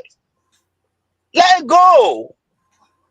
The Liberian people believe and they saw through what you did. Some people doubting that you are transparent. Some people accuse you and others of eating $175,000 in this case. Those are allegations. Let it go. But every time we bring this thing up, you go back. The Chief Justice, the Supreme Court, all the justices say you guys were wrong. And they accepted the appeal from Madam Gloria Mususka and her folks. And they set them free. What more you want to prove? And I think you have gone above and beyond to prove your own professionalism. And this must stop. That's why God didn't even hear your prayer. Okay, thank God you. will never see that prayer. Thank you. That prayer is dormant. Thank you. But I beg to move on. Yes. And thank you for allowing me to talk. So that's why going on. Yeah, prayer. Thank you. Thank you. As far I think I agree with parking and prayers are subjective. You part of conspirator. That's why you say go on. Yeah, prayer. So go ahead. I wash my hands. Okay. I wash my hands. Okay. Again, what representative formula going? Let me start the show with thoughts now. Well, the prayer there, the prayer before okay, God. I'm sorry, Dr. Poplar will come to you and then you started buffering. And I want to just welcome Amla Mohammed to the show as well. Mommy, thank you for joining us today. Dr. Poplar? Thank you, Dr. Richardson. Good evening, my friends. Good to be here tonight. And to all those who watch, listen, chime in, please keep doing that. One conversation at a time, we're making a difference. So let's do that. Like the CEO always says, share the show. Yesterday was a day of prayer, and the president asked us to do so. And it's not a bad thing. What I think we need to consider, Dr. Richardson, as a nation is how we respond to these holidays. Holidays are actually good for the economy if you don't shut down the economy. It's actually good for aggregate demand. When children are not in school and people are not working, I can come from a 1 hour prayer. I can stop to nice ice cream, buy something, or I can stop to my way, get my mommy put a pepper. It's good for the economy. But when we call these holidays and shut down all the main things, let me give you an example. So yesterday would have been a good day to open schools and ask schools to have a 1 hour prayer service. Now, you can use that time to teach. That's what we really need to be doing. Reconciliation, healing, treat people like your neighbors, stay away from violence. We would accomplish more if schools were in session and schools were asked to do an hour, hour and a half of prayer and teaching. You can spend that time to talk to the students. Now you close to school, everybody home. Chances are a lot of the children ain't going to no prayer. They were on the street to go sell. So moving forward, I hope that some of these holidays we can open the economy. We can. So we're doing both now. We can accomplish what it is. We can reflect. We can pray, and we can also support our economy. Our economy needs increased demand, and holidays provide great opportunity for people to shop more, spend more. Sellers and buyers help the economy on holidays. But overall, I think it was a good day, to just reflect and to pray and to reconcile whatever differences we may have and move forward. And hopefully we did that in our own way across the country, and that's good. Thank you, Dr. Brooklyn. I'm expecting a Representative Formula. If you're in the back, can you please bring him on so we can go on with our topic? But since he's I think what you can do that, Richardson, allow Yekezi to come on the show because he's not focused. Fode is in the back again. Our brother Councilor Gu is also in the back because when your internet trip, you go in the back. Yekezi got to bring folks on. Yes. I cannot bring anybody on because I'm not on the computer. Yes, so yes. Can you tell Yekezi? Yeah, he's here. Bring the people on.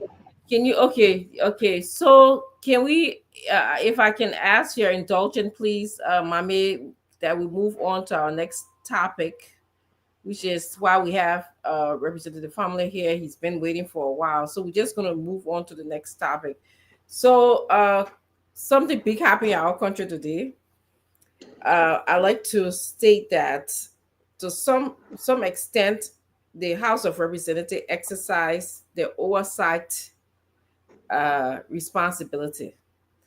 And this is why we have Honorable Family here today to explain to us what happened in our country, Liberia, today, as it relates to something we've been talking about on Spoon, which is LTM, this traffic management problem we've been having here, issue that we've been having. So I want to just turn the platform over to you to tell us what happened today, Honorable Family.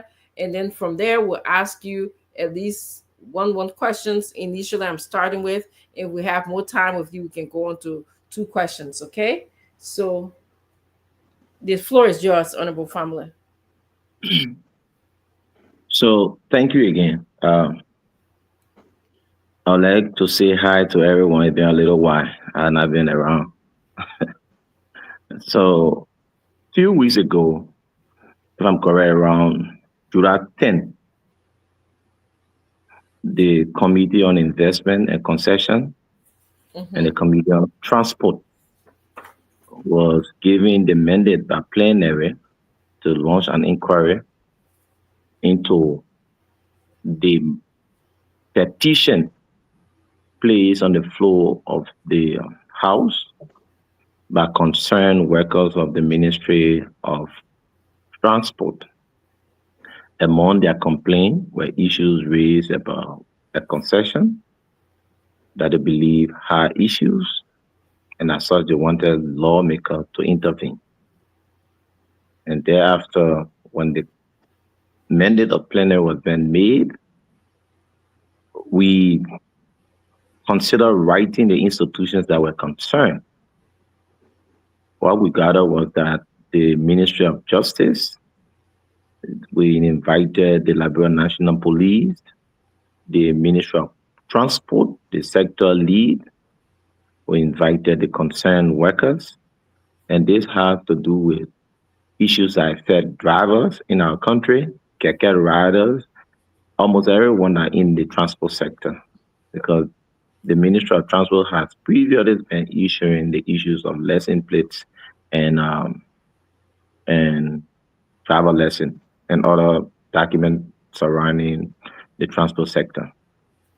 So when we were instructed to take such decision, we invited all of the parties, including the management of LTM, the Liberia Transport Management, I think so. Mm-hmm. When they were invited, the first hearing was then called, and they did not turn out. All of the stakeholders were there. The essence of that hearing was to give all of the parties the opportunity to be able to explain their side of this story, because the issues of flaw, the issues of tampering with the concession, with a concession, I was not in the legislature the last time, so I had no knowledge about what was really the case. So we provided that opportunity, and they did not turn out. The committee members sitting in our hearing said they were recommending to plenary for the process where we can place a temporary suspension on all implementations of any given document to allow the committee to continue her investigation and come up with a full report. Within the interim of that process, we were in the process of organizing and participating in the Liberia first, I think most recent, the investment conference that were organized on NOVA and the Investment Commission. So we were participating in that process, and we had a speaking role where we had investors in the country. So we could not have continued with that hearing.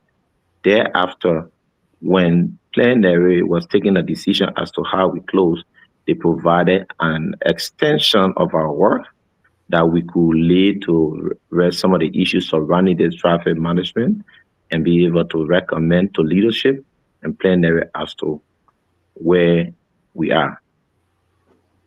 So thereafter, after the season, prior to the season, there was a demonstration of regular employees of the Ministry of Transport that are on the government regular payroll.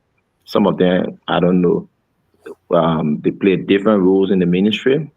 And right after the season, on Monday when we came back, members of the committee agreed, in as much as we could not conclude our hearing prior to the season, agreed to invite all of the parties, including the Liberia Transport Management team and managers, to come and provide the side of the story they have, for us to be able to verify some of the information they have, the documents.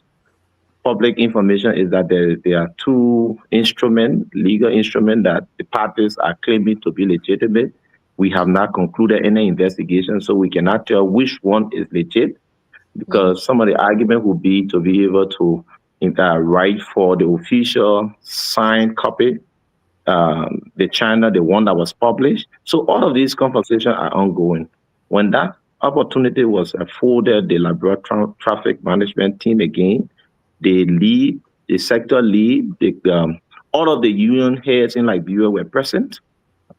The Minister of Transport was present. The Civil Service President was present. Almost all of the major stakeholders in there and that have role to play, they were present. But out of their respect, the Liberia Traffic Management failed to tender nor even communicate with that august body to inform us as to why they were not there. As such, members of the committee felt the actions of the entity was gross disrespect to the legislature, and that we should be able to take a decision that protects the interests of this country. And it's on that backdrop, the committee did a report to leadership that the actions, the operations of the quote-unquote activities that has to do with the issuance of lesson plate and lesson be suspended, and the functions of, if there will be a concession, be placed on temporary hold as we continue with the investigation. And the role of the Ministry of Transport, they should be able to communicate. That communication should be something from the legislature that helps, that inform the Ministry of Transport to continue their work as we continue on the issues that has to do with the investigation. So that was the action from the legislature. The leadership of the legislature will meet on Monday to understand where we are, and we have a continuations of the hearing on Monday. We're going to see the day, whether it is suitable. Maybe we'll take it to Tuesday to allow leadership to continue with deliberations while we continue with the investigation, because we want to understand as to whether or not what has happened in the past, because this quote-unquote public conversation that has to do with a concession is something they inherited. Majority of the members of the legislature in the lower house were not in the last in the 54, so they will not have basic understanding about such a document that was passed. Something it is assumed that it was passed in 2019.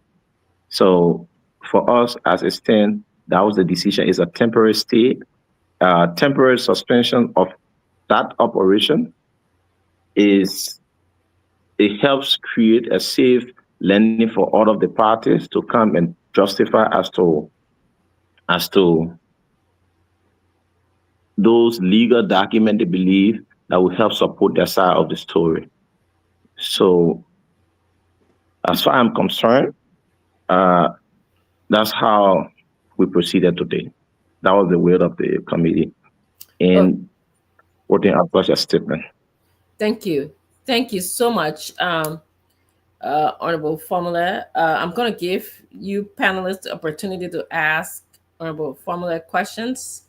I just have a short question is, are you saying that on 2 occasions you called the head of LTM to come and speak to your committee and they failed to do so? Did I hear correctly? I'm just baffled that they didn't come. Yes, there are communications to prove that we invited them twice and they failed to turn up. They have not communicated to us the reason why they failed to turn up. Okay. So, and what we said, since the issue has been brought to the public, the huge public outcry, we felt it was necessary to have a public hearing where all of the parties can come and explain as to how they acquired it. If there is a concession, we need to establish that. We need to establish how was it acquired, what is this issue of tampering with the document. A lot of things has happened. So we should not go into it with a made-up mind. We should go into it with an open mind. It is from that backdrop that the committee believes the right thing to do now is to put a suspended recommendation ahead while we continue the investigation, because we will not have 2 different entities claiming to be able to issue travel lesson and lesson plate. Wow. Okay, Stanton, we'll come to you to ask your question if you have any. Yeah, thank you. Yeah, thank you, Dr. Richardson. And that's the reason why I forced my way in and back into to join the show because of 40. Listen. I know we can beat on you guys, right? Especially you. You have taken a lot of bullets politically. But I want to say I commend you guys today. And I commend the Senate also. Now, people can say, man, you guys don't have the power to do this, X, Y, and Z. But I think the message out there that at least at this junction, you guys have agreed to listen to the voice of the people. Yes, my question. And listen, I give it to you guys on this one, just on this one. That was decent. That was unique. But do you talk about oversight? Work with me here for it. How would this work? Your letter of recommendation goes to who? Who will enforce the recommendation here to say you cannot print and sign on the driver lesson for it? So the law provides that the House has worked through committee, and the committee have direct oversight over the given sector. That's what the law provides. Moreover, when the legislature work, if it is in full plenary, they take that decision to plenary and take a decision. That decision is communicated with the executive. That is the position. We work for the Liberian people, Stanton. We do not work for ourselves. We are instrument of the Liberian people. We should be able to speak the will of the Liberian people. We should be able to act when the Liberian people believe they need a decision. And we need to be very definite and decisive.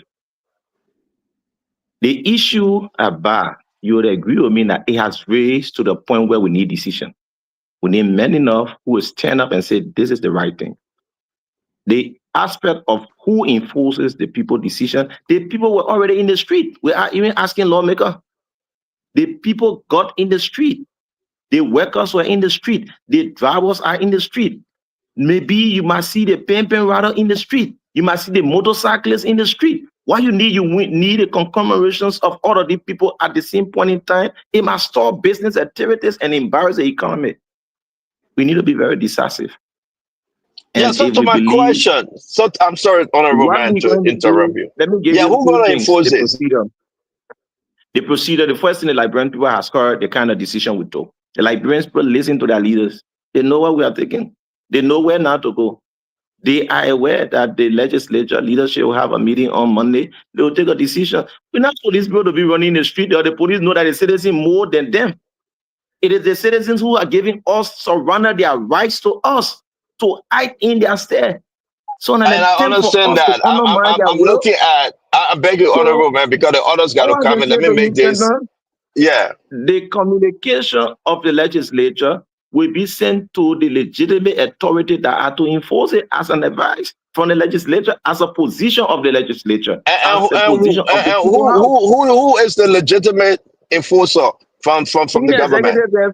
There's only two people who are elected in the whole executive, the president and the vice president. So they will understand that the people in the legislature that was elected believe this is the action. We are not taking any major action in what is currently unfolding. All we're saying, suspend the activities. Let us have a full-scale investigation and understand and provide clear information to the Liberian people that they can do. So as of right now, for today, it's done. It means that they are not yet been suspended. Am I correct? As of now, that is the recommendations of the Committee on Concession and Investment, Transport, forwarded to leadership to communicate with all of the line authorities. So they are not. It's not in action yet that they are suspended. You guys just made recommendation today. I cannot tell whether leadership. I cannot tell whether the chief clerk, the authority of leadership, has been. All I can share with you is the report of the committee. In legislative politics, this is the first major aspect of it, where the committee stands. Thank you very much. Thank you very much, my brother. Let me give the others a chance. I hope you can join us on Sunday. Because I like this to be on one-on-one. Let me ask all my questions, because it's only fair for the Liberian people on both sides to understand this matter and understand it well. I appreciate you and the rest of the honorable men and women. I think you guys did a decent job today, and I say thank you. Dr. Richardson, thanks a lot. Let me pause myself. Thank you. Okay, so I want to welcome Darius Doe to the show. We were in conversation when he came in, so we didn't recognize him. So we're going to give you the opportunity for you to ask your question in this order. We're going to go to Councilor Good. We're going to go to Mr. Kennedy. Then we're going to come back to Fubi Henrys. Then we'll go to Dr. Bruplet, and then Amla Mame, and then Darius, you'll be last to go. So can you please ask your one question, please, and then we'll see if we have time for another one. Councilor Good? Yes. Okay. Yeah, thank you. Thank you, Doc. Good evening, Representative Family. Good evening, Originally, brother. I heard you first talk about you people took the decision to suspend. And then I also heard you talk about committees having oversight, responsibility on land ministries and agencies. Are you suggesting that the legislature is moving towards suspending the concession agreement? If that is the No, case, I didn't get what you with said. Oh, okay, good. get it now. Councilor Good. What you said?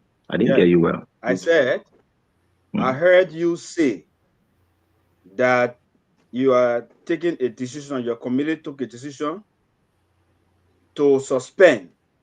When Stanton asked you, you said it was a recommendation to the leadership. Now, you also talk about oversight. When Stanton asked, who did you direct your communication to? I'm saying to you, are you suggesting that the legislature will move to suspend the concession agreement pending whatever investigation? And if so, in what authority will the legislature on its own, if that is the case, move to suspend such concession agreement? So the legislature have an oversight responsibility. And in exercising that oversight responsibility, there are decisions that could be expedient to ensure that proper investigation is carried out.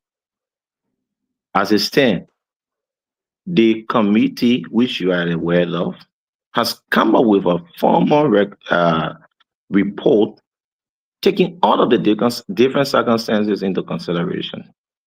Failure of LTM to appear twice with a formal notice to allow them to be able to provide their side of the story. And we cannot have this issue parading in the corridor where people are demonstrating consistently. And as elected leaders, we cannot take a decision.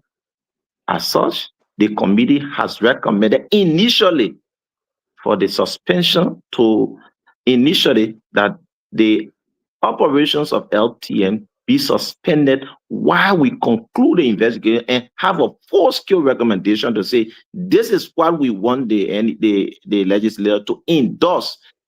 It could be suspend concession, it could be recall concession, it could be whatsoever decision that could be the formal position of the legislature.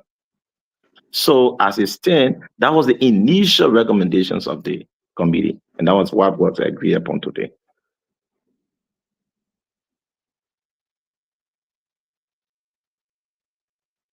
You said one question, so I'll pass on the Yeah, phone. so let me take. I came in before Phoebe, so according to Dr. Richardson, thank you, Councillor Gould, for the fine question, and thank you, Honorable Fode, for the work that you all have done. Let me ask a follow-up to Councillor Gould's question. The legislature is reviewing a conflict over a concession agreement that was passed ratified by them and signed by the President of the Republic of Liberia. Please educate me here, Honorable Famula. Does the legislature, in its power, because what I'm reading on the internet is, according to DN News, I don't know what I should even quote them, that the Honorable House of Representatives have suspended LTM activity until probe into the investigation.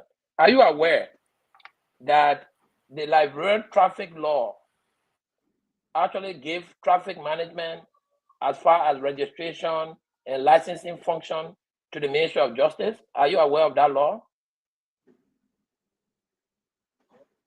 So let me say this to you, candidate. You know, if you are to investigate a matter and move into the room and say, this is how the case should end, there's no need for you to investigate a matter.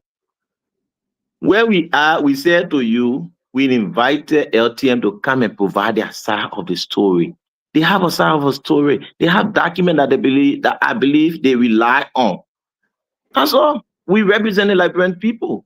We're saying to them simple, come and present your side of the story. Come from the Ministry of Transport, come and tell us what is happening in this sector. Mr. Justice Minister, come before us and tell us what is legally binding on the country. Based on all of the information we will gather, communicate with the former president's office, communicate with the marshal, have a copy of what the president signed, communicate with our secretary, get a copy of what they passed on. Based on all of these fights, then we that candidate. I cannot come before you presiding over such matter and say the other person wrong, the other person right. No. I'm saying to you, we acted in the interest of the Liberian people. We voted and took a decision today to suspend that activity while we continue the investigation. And that continuation of that investigation will continue up to Monday. There will be another public hearing. We only need to get the date straightened up, and you see the communication out, inviting them again. We're going to get to the bottom of the matter in the public. There's nothing about it. If there is a concession, there's nothing about it that will not be in the public. We need to tell the Liberian people what we're working there for. If we come up with a buyer decision candidate, you say, hey, family, you people have not given the people the opportunity to explain that side of the story. What we want to do, we want to afford them that opportunity. We want to afford all of the parties involved. We want to invite some of the major stakeholders. Let it matter. What will we explain in that room? Lead us to call names and invite parties.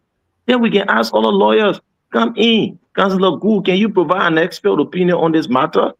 That's the kind of thing we should not jump to conclusion. What we need to do is to tell the Liberian people that there's a group of people at the level of the capital working for you. They have said to the public that the committee have taken the first step. And that was the best thing today. If the committee could meet without taking a decision, you could ask yourself, but family, why are you guys doing that? You invited the people first and they're not coming. They're not even giving you any letter, any courtesy. That's disrespect to the House of Representatives. And the first thing we should be discussing on this platform. Now, whatsoever exists, let us first say the House of Representatives, through a communication from the chief clerk, was disrespected by whosoever. That's the first thing we all should be frowning at any institution. That's the kind of country we should live in. We should be brave enough to say the House of Representatives wrote a letter, an institution received a letter, signed for, and they respected them. Family, let those people disrespected you people. Let us stand together as a country. That is what I believe we all should be in the very middle of it, because we didn't get there yet. Where we are, we wrote people, they say they're not coming 2 times. We say, okay, say you're not coming, they'll suspend the activity and let us call you back. What more we have done? We don't say tell the matter, so who get it one, who not get other one. Let us go bit by bit. Let the facts lead us to raise. Thank you, Honorable. Thank you. So we're gonna go to Fubi Henrys to ask his own a question, but I think that Paul Kennedy asked a good question, and his question was about your authority. After a law has been ratified, the president signed, you know, do you have the so 1 minute. Mrs. Richardson. Dr. Richardson, I'm sorry. Dr. Richardson. Yes.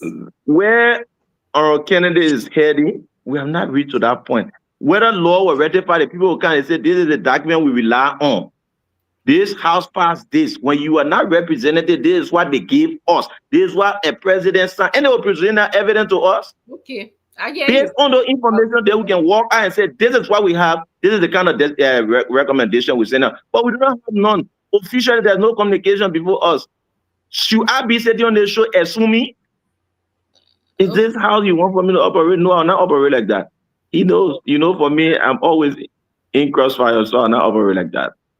Okay. Fubi, ask your question.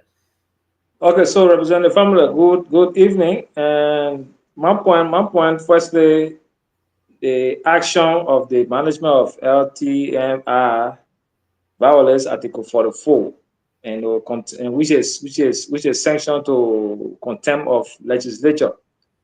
But on the other hand, I think your chief clerk or whoever responsible for document and records at your House of Representatives should have copies of every legislation that was approved by the House and signed by the President. So before even calling them, you should have a copy of that particular act in your archive at the House of Representatives. Do you have copy of that before even calling them?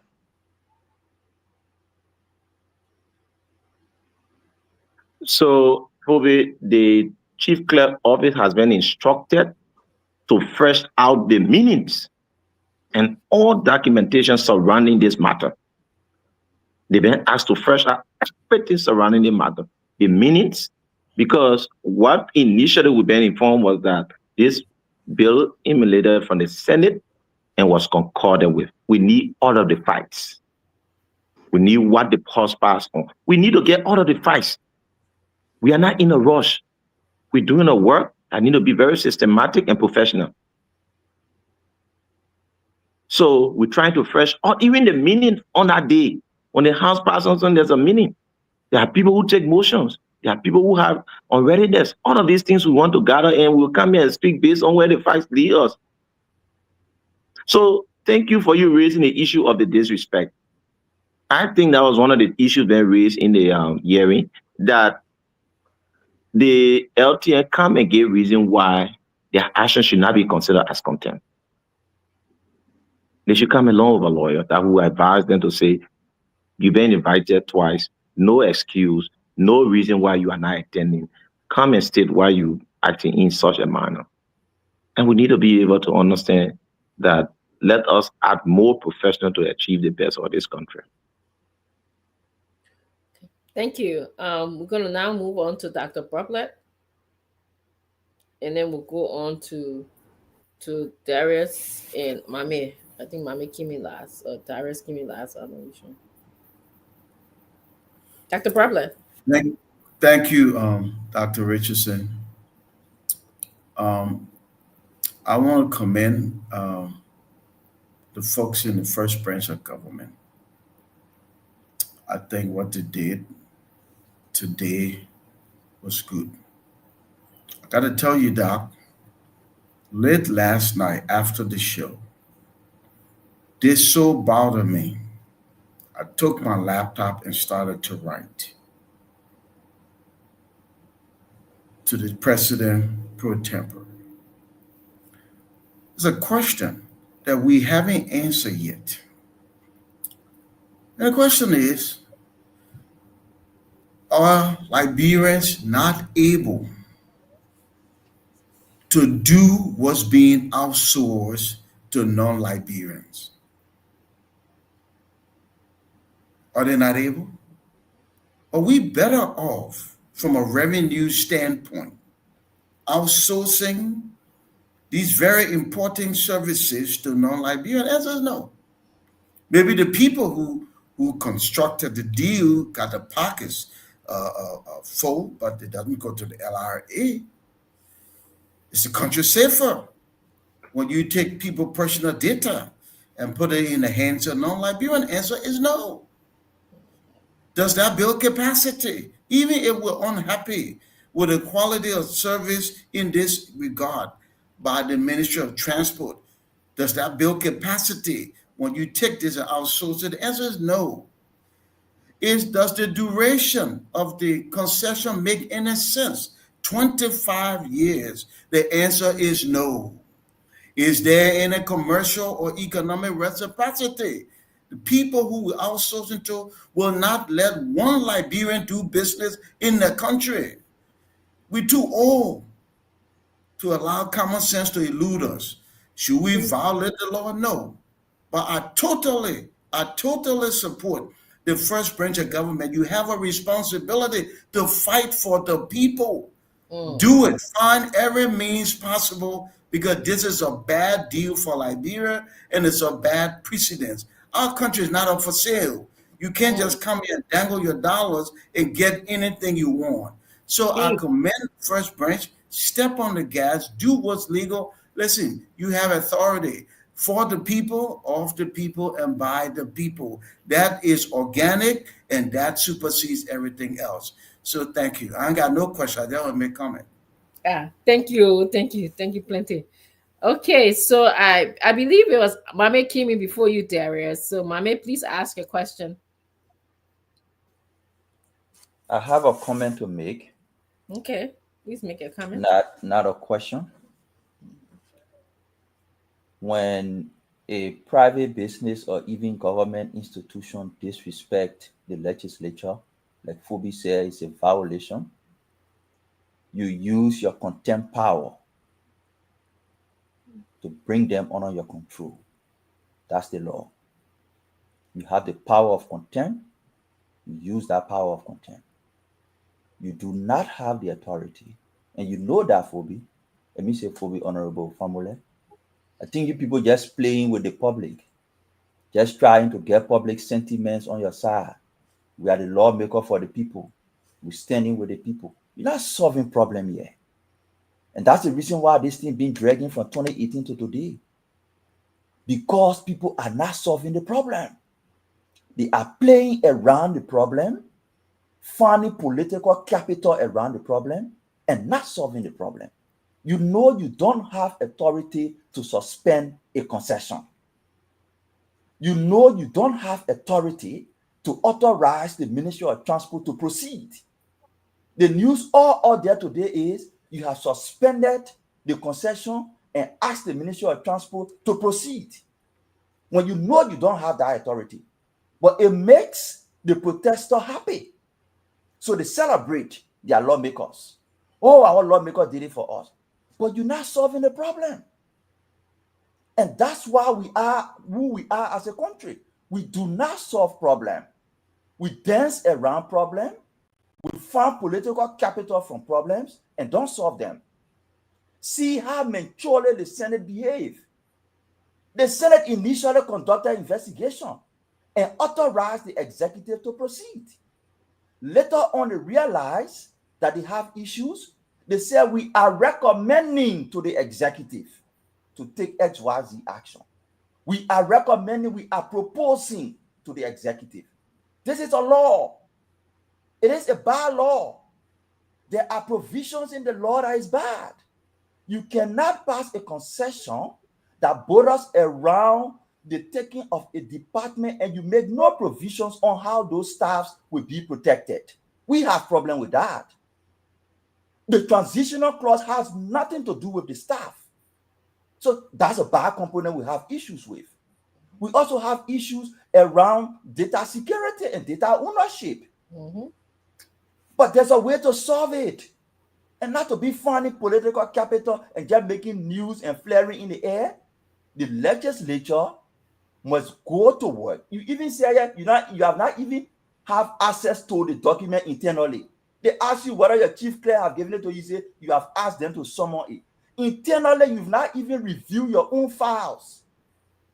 Your own files internally, you've not reviewed it. You've not checked what happened in the past. Your chief clerk still looking for it. But then you suspending it, you're making a news to the public that you suspend concession. You ask the Ministry of Transport to proceed when you know you don't have such authority. Just start playing with the people. Just start playing with the people. Let's solve this problem and start giving political capital on it. One of my friends called me and said, Mama, you're not standing with the motorbike people. I said, I got way to stand with the motorbike people. I don't want them to be riding motorbikes.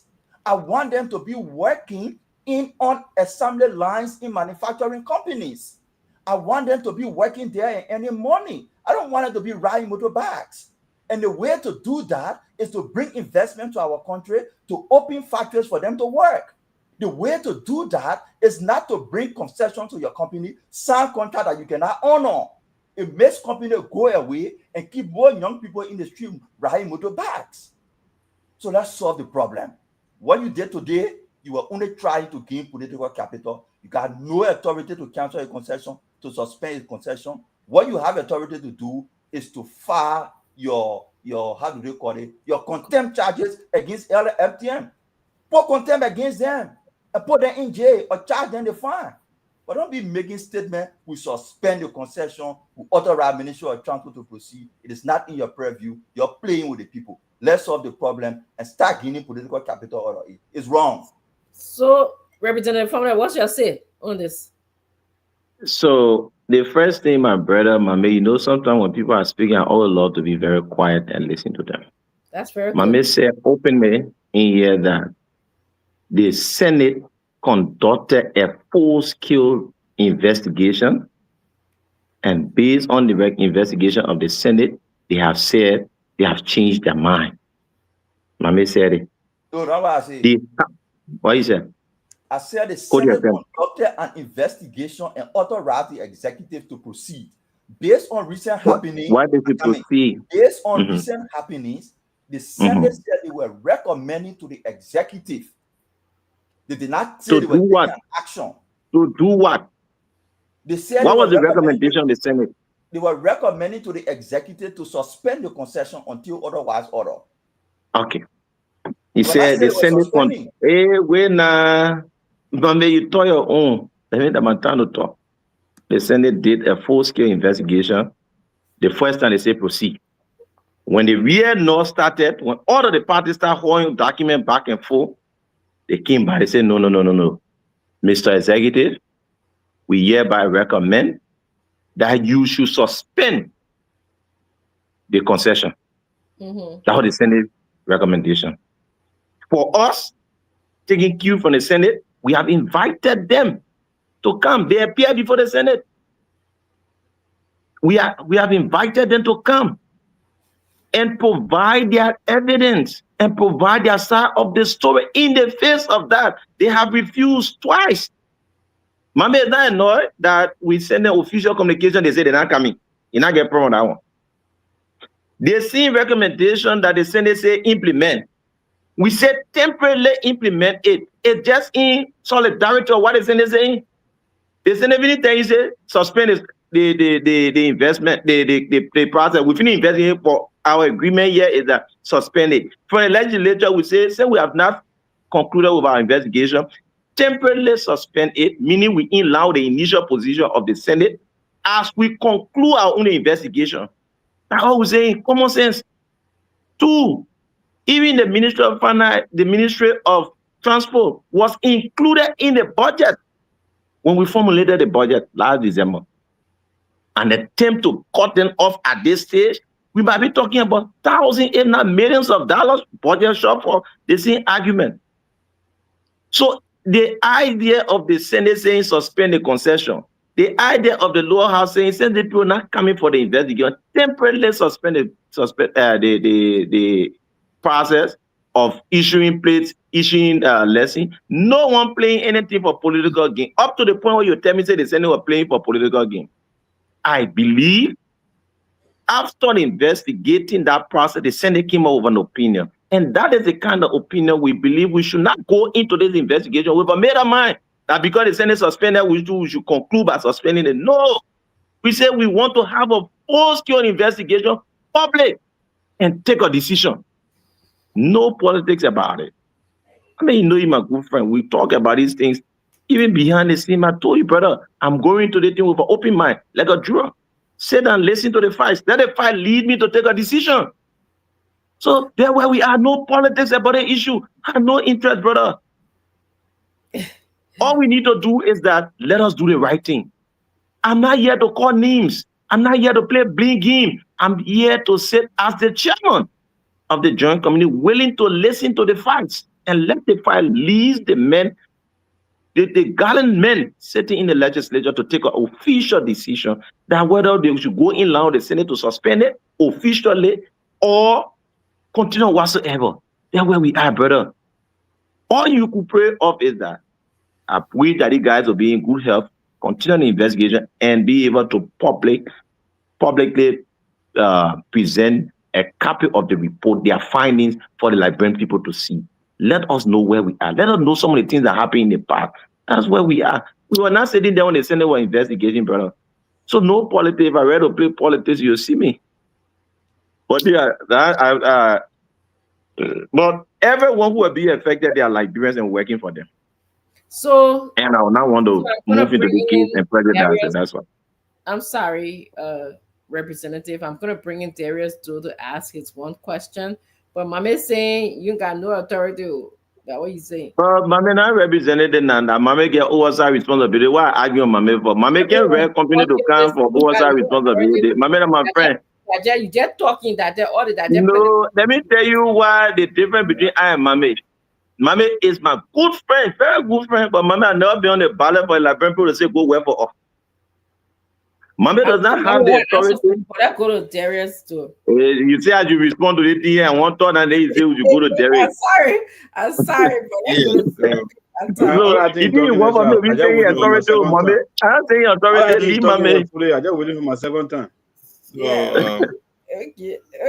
Go ahead, Darius. Yes, so thank you.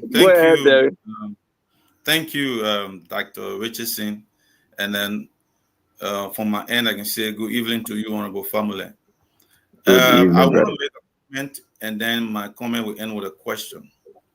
You know, Mame is saying the legislature, the first branch of government, do not have that authority to suspend or place a stay order on the concession. And then Mame will want to name the three functions of the lawmaker, and he will not mention oversight responsibilities. Which is one of the responsibilities or one of the functions. But because I want to agree with Mame to some extent, even though number white is written on the book, but because when the legislature usher itself to be a auxiliary or a branch under the executive, when you fight to have a speaker, a protein, everything, then you see unity partisan will now say the current 55th legislature do not have the right. But the legislature has that power because it is only the legislature that rectifies all concession agreements. And in most of the concession agreements, you will have where it says as a clause, after 5 years, after 10 years, this is subject to review. That review clause is intended to address all of this.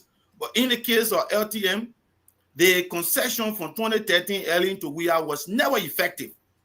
So there's no period on which the legislature could have called for review. With the halabula, what is going on, it is the appropriate time for the legislature to intervene and put a halt to the concession. By the legislature writing the Justice Ministry, notifying the president, it doesn't mean the legislature is seeking permission from the president before a stay order or suspension take effect on a concession. But it is because the executive enforce the law.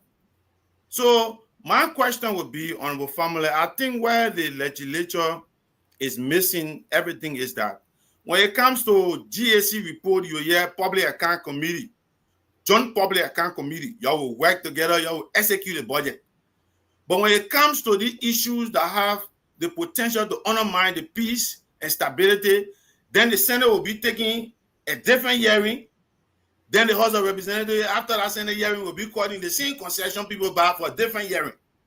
This is where both houses are supposed to meet as a joint committee. So everybody to interview. So when a decision is made, in my opinion, when a decision is made, then it becomes a joint committee. But you finish with the Senate call the people will explain to the Senate write the executive, then the House call the concession people, they go there explain that. So why is that? So I don't think the legislature in that regard. Darius, I'm sorry to interrupt you, Darius. You voted for a senator and you voted for the representative to carry on the function independently. So I don't think that should be an issue. This been happening since Charlie King time, you know that. But anyway, go ahead. I just try to check you on this one. If the Senate intervene and say go ahead the first time from the public hearing, the investigation, and then it comes back today, it turns out that the same Senate is saying, okay, hold on. If the House of Representatives is calling the people, what would they also say? Before even investigating, you're saying, hold on. Why if two of them met as a joint committee and investigated matter, but now we come up with one decision? That's my point. Okay, thank you. So we're gonna go on our next round of questions. Okay, I'm sorry. Dara? Yes. I can respond to Dara. Yes, please do. Dara, both houses work through committees. Like I said to you, and Mame brought out, the Senate came up first, they investigated, they said, proceed. few weeks after, when other files was presented to them in their own investigation, we were not part of it. They said suspended. That was a full-scale investigation. On our end, we got a formal petition to get into this matter. That was the issue. It didn't come from the sky. People came running and said, this is a story. We want the Liberian legislature to intervene and solve this problem.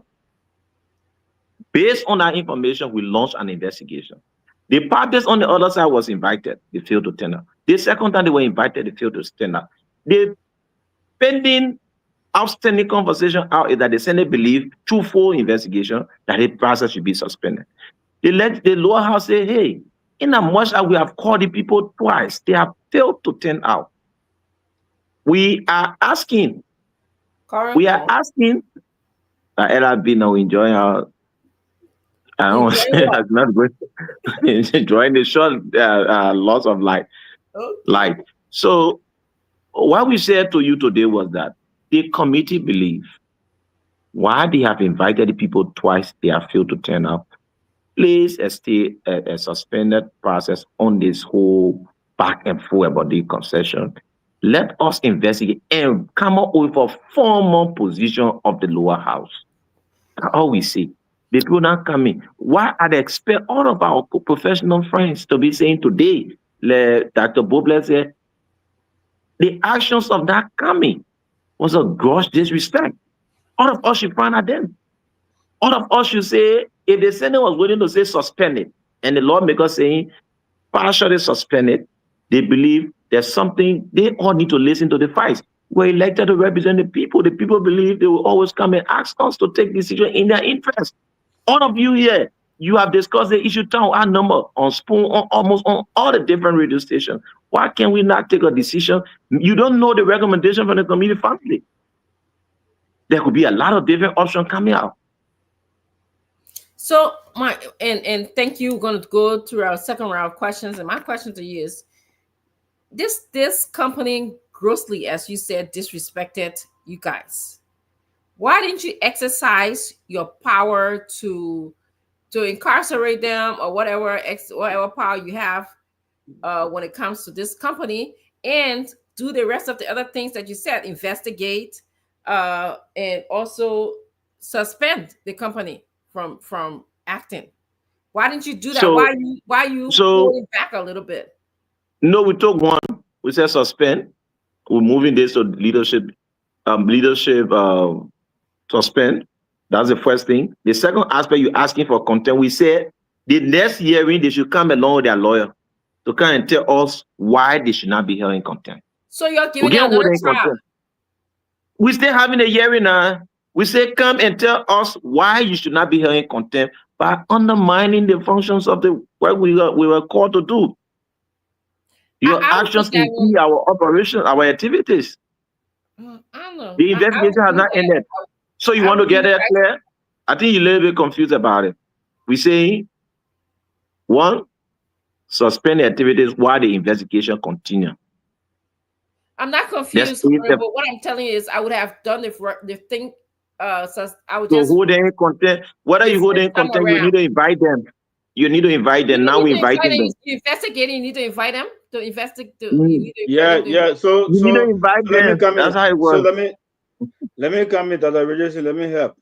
Yes. When you disrespect, that originally, when an institution disrespect the legislature, they will communicate with you and inform you that you should come and state why you should not be held in contempt. That is the procedure. That's how it works. You're going to third time. Okay. Then when you come down and you can't explain anything that makes sense to the legislature, then they say we hereby hold you in contempt based on their votes. 3 times. Okay. Okay. Oh. All right. Let's move on. Stanton, your turn. Stanton is not here. Let's go to Councillor Good, and then we'll follow the same pattern we followed earlier. Kennedy, Henry's, Dr. Brople, and then Mami, and then Darius. Go ahead. So went to I two just want to times. say a few things, and Mhm. Mami started to touch on it. We got to be clear. Mhm. The legislature has no authority to directly move, suspend any concession agreement. They don't have that authority. That authority is vested in the executive. It is the executive that enforces the law. What the legislature can do is to recommend. That oversight is strictly for the purpose of check and balance. So they can recommend to the president, to the executive, for XYZ action to be taken. The executive can decide to do it or not. That recommendation is like an advice. The same way you cannot stop the lawmaker from making law. It's the same way you cannot interfere with the working of the executive directly, as they want to make it look like, oh, we suspend the law because that's why in the public. The concession, the House of Representatives are suspending the concession. No. If you didn't do it, no, I come in. If you're no, not fast. I'm talking about the law, my brother. No, I just want to know now because the general that wrote that story that didn't want you in Norway. Don't know. No, because yeah, we're not trying to be assuming here. Don't play no doubt. Okay. Let us be very clear. The thing the general read, why making me better? Why here? Honorable Formula, just will let Councillor Kufini ask you a question and you answer. No, I just asking my friend whether you there one based on what the general rule. Issue. If you better say I bet because what the general rule was not what I wanted to know, right? Then we start a real issue. With the issue right now, the issue, Mr. Yeah, but it may just be a journalist that what they wrote. I said we are staying with the issue on the show today. Let's do the issue. You flip flop on the show many times. You came here first thing, we suspended. When Stanton squeeze you, then you say, oh, the committee recommended to the leadership.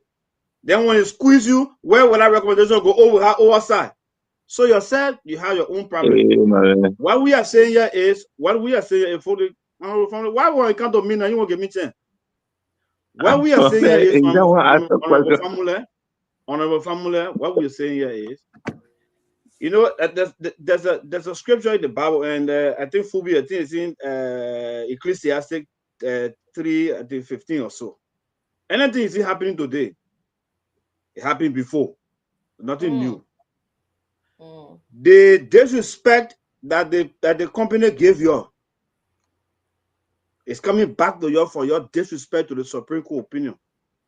When we told you that you're sowing bad seeds, you said no, they were in your favor then. Now it's coming back to you and it's all about content. Okay, yeah. So you guys need to put yourself in order. I think we need to be more objective here. No,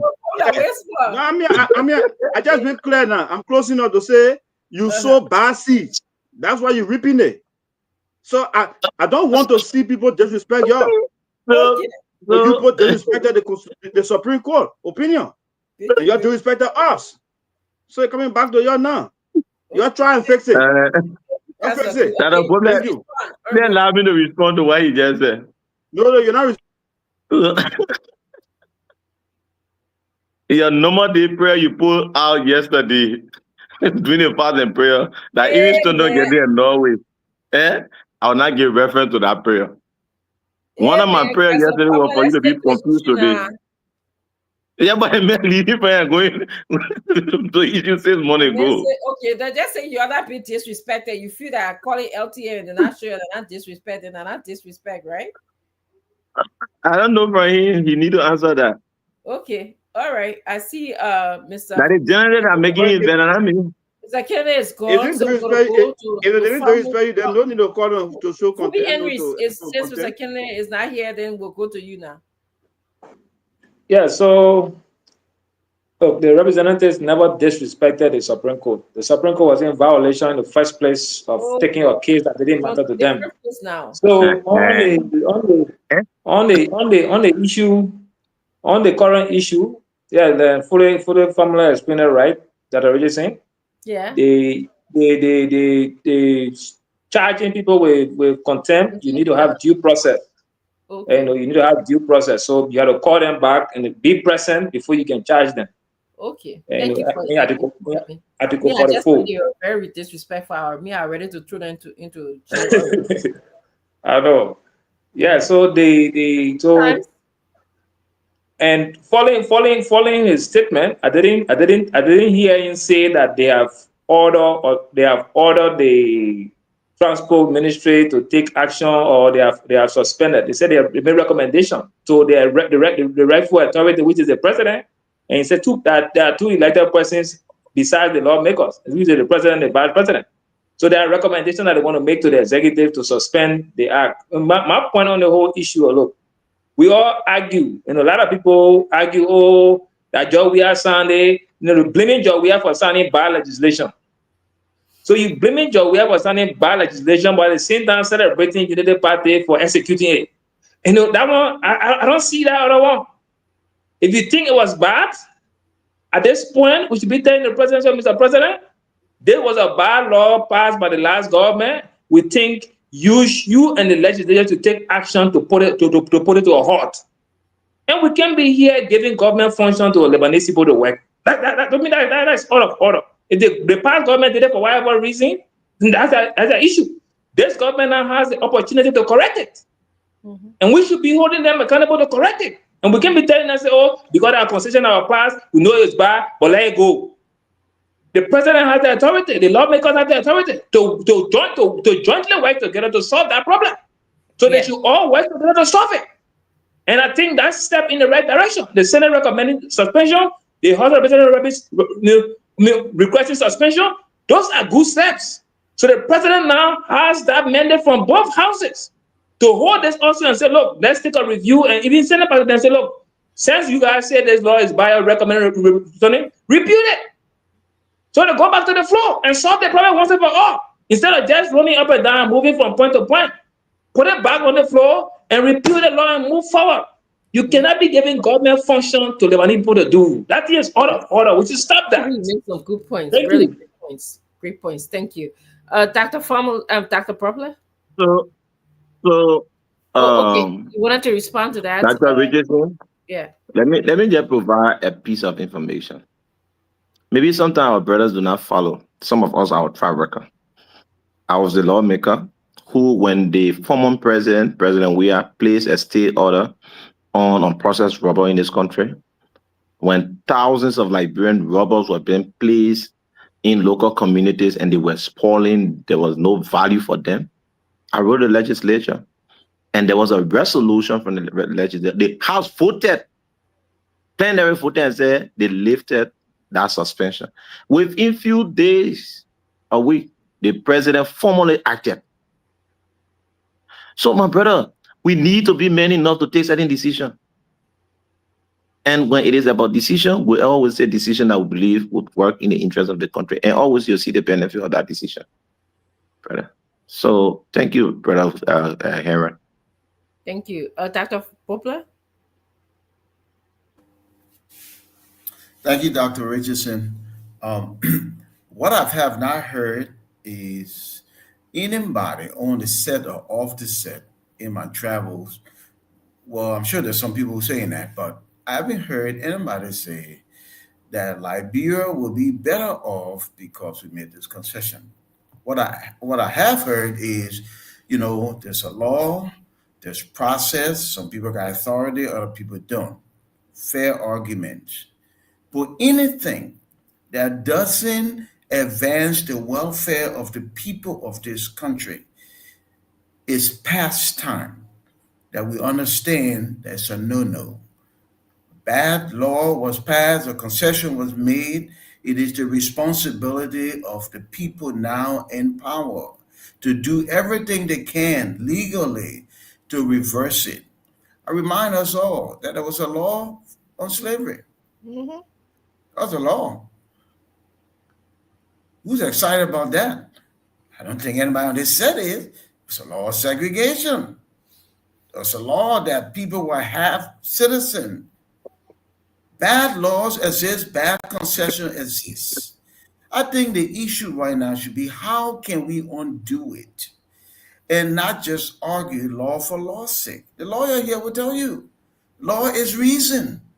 And when the reason for a thing failed to exist, the law must also fail to exist. The people of this country need a bump up in terms of their welfare, opportunity, job creation. We should do nothing to take jobs from Liberians.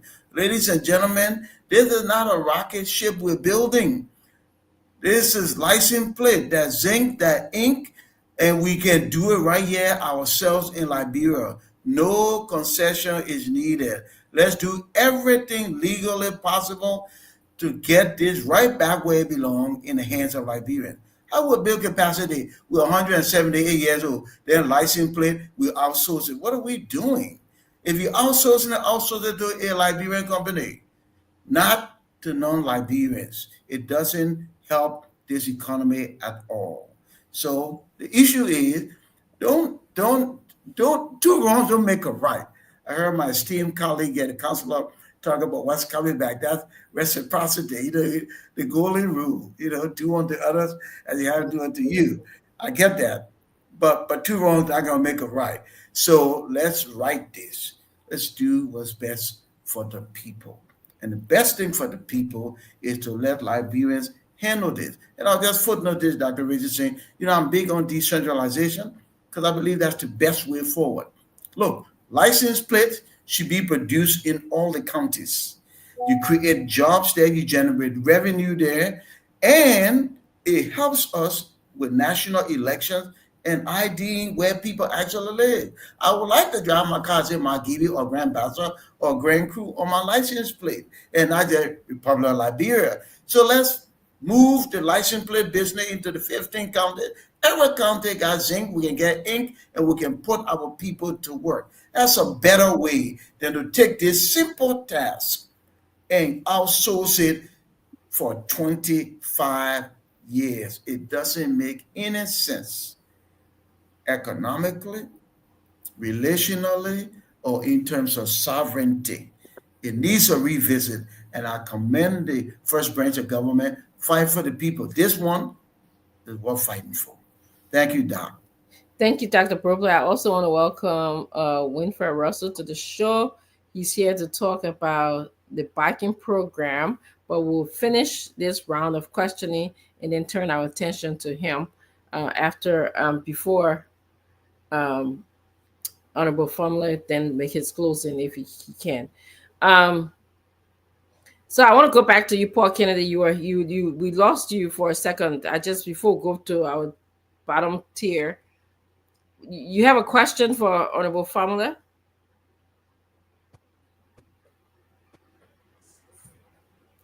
No, that Paul Kennedy I was talking to because he was here and then we lost him. Can you all hear me now? Yes, we can hear you. Yes. Yeah, I was on mute for a while. I had to run to. It's not a question per se, just to get a final comment on this thing and I'll be done with it. Okay. I've read all 60 pages of book of the instrument circulating as the LTMI concession. Yeah. All 60 pages and all of the articles. The laws have some very bad ones. There's not a provision for the transition of the period of time that the LTM would take over some of the function from the Ministry of Transport, just like Mani said. But the LTM is a concept that is actually seen in most developed countries. It actually has some good components that will improve the functions of the police. You got 5,000, you got less than 10,000, less than 6,000 police people in your country. They are fighting crimes, they are fighting drugs, they are fighting law enforcement, they are trying to protect lives and property at the same time. 5,000 to 5.7 million people. The United Nations accepted per capita police ratio is 1 police to 450 persons. Liberia surpassed that ratio. In Liberia is 1 to 1,050 police. 50%. So it's not applicable. What the LTM is doing is providing human resources to complement some of the activities the police are supposed to be doing. Issuing license plate, registering vehicles, inspecting vehicles, making sure that vehicles that park illegally are towed. All of those things are under the LTM law. The LTM in its capital function in Monrovia will employ 500 persons. 500 just in Monrovia on that Ralphie Highway.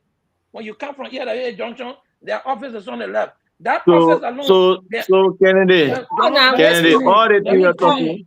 Let me finish. Let me finish. Honorable, please. Then my own answer now. Let me go. Honorable, when you interrupt me, then I lose my train of thought. Dr. Bopler said he has now heard the part of the law that benefit people. I'm trying to tell Dr. Bopler the part of the law that benefit the Liberians. The law is a complete replica of what happened here in Washington, D.C. There are people wearing Liberian traffic management uniform who are not police officers but have enforcement power to tow vehicles from the street when they are parked illegally. That's what the Liberians can do that. The Liberians can do that. But the Liberians can do that. You can bring that idea and we can develop that idea and execute. All right, guys. Am I protected, ma'am? Am I very protected? much protected, yes. The professor trying to interrupt. Yes. Okay, wait. Yeah, but please get to let me finalize my. You know that originally, you know what I'm saying here. If it is about this, no, Mr. Kennedy, get a meeting. I want for you people to be fair with me. I beg you, I fair with you. You protected here tonight. No, let me get a point. Get a point. If it is about discussing the importance of the law, I will not be here today. That's not the rule I want to play. Yeah, the rule I want to play here is different opinion. It can be restricted to what you want to hear. Mami, let me just tell you why I'm on the show for. If it is about the importance, what Dr. Bopler explained that is not important, Kennedy could be on the other side. I'm here to provide clarity as to what we did and how we are proceeding. Okay, you feeling now? I already know you didn't suspend the law. You didn't suspend it. You break confrontation. Go sleep. Good night. So me and you not get the same opinion now. We get opinion. You need to hear. When they hear the opinion leak, they don't go anywhere. Yes, so a lot of people. I beg you, please. Okay. That yeah, our opinion leak. Yeah, good. I hear your opinion leak. We're not let that. Yeah, no problem. Please. Mr. Kennedy, make your final points, and then I see why the board disrespecting you. They can't come to you. I tell you, because even government officials and your court and they can't come. You're finished. You don't get power. You call people and the people can't come. You call some government officials and they content. They didn't come to you. Some government officials right in Monrovia, you call them, they will never come because the way you argue. So let me come back to the point that the concept itself is not a good concept. Dr. Richardson. The folks in Monrovia who will be towing car, who will be issuing ticket, who will be inspecting car, no Lebanese men will be there. There will be Liberians from Bapalu, from Rewasses, from Grand Crew that will be wearing that LTM shirt and will be booting car. If you park your car illegally, they will tow it. It will be Liberians from Tuzon that will be doing that work. Don't let anybody fool you on the network to say that Lebanese people will be doing it. Liberian people should be ingenuous enough. They should have the ingenuity to create concept. They can't sit on there. How many Liberian companies have created traffic management company and went a bit of a contract and now got it? Okay, all right. Thank you. So when you don't have the ingenuity and somebody bring the idea, then you look at all the Liberian people. Liberians will have to stop being segregated and racist.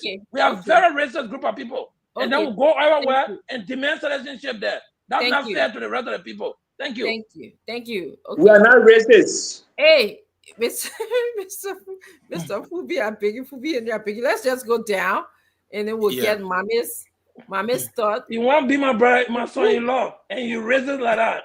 No, Mommy and Daria, I don't know which one of you guys came first. I think it's Daria, right? Or Mommy? No, I think I spoke before. Okay, Mommy, then you go ahead and then Darius, and then we'll let Mr. Honorable Family give his own closing, and then we'll just go on to my cousin here, Winfrey. 2 minutes. Oh. And so when the honorable speaking, I would really like him to clarify this. Like I said, what he did in the legislature today and all in the news is just for political capital. It's not solving the problem. Here's what the news is. And he needs to tell whether the newspaper is lying or that is what it did. It said the House has imposed a stay order on all operations of LTM. In the interim, the committee has directed the Ministry of Transport to resume its full statutory duty. For my simple question to you, is this the decision I was taking today?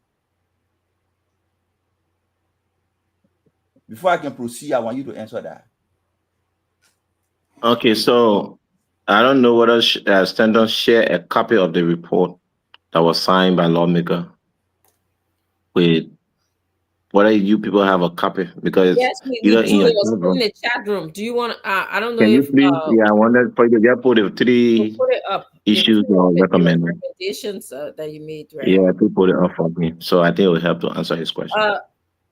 Okay, who's so there? my Yekesi, point are is, you there? if what is written in the news is not what the legislature did, Mame, what we sign up to, we hold that one very valid, and you have a copy. Just place it up.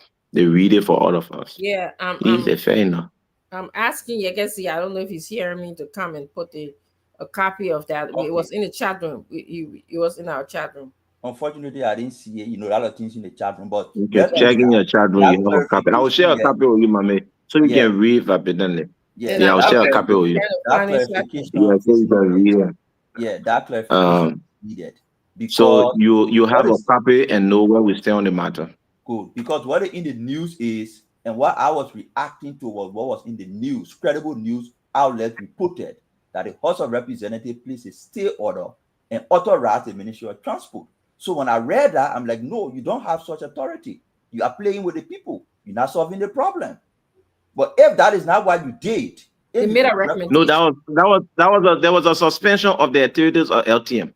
That I want for you to read it word for word. That's all I want for you. There was a suspension of the activities of LTM. It says that the House Speaker, Honorable Deputy Speaker, and fellow colleagues, in compliance with Article 49 of the Liberian Constitution, which served as a reliance for the Joint Committee on Investment and Concession and Transport, the Joint Committee recommends the following. I'm reading the right one, right? Yeah. Okay. 1, that the chief clerk be mandated to write the Liberian traffic management to put a halt to the operations of the Liberian traffic management pending a full-scale investigation and review of the concession. That was 1. Number 2, the Inspector General of the Liberia National Police be mandated to work with the Ministry of Transport to enforce the Liberian motor vehicle and traffic laws. 3, listening. That a still order be placed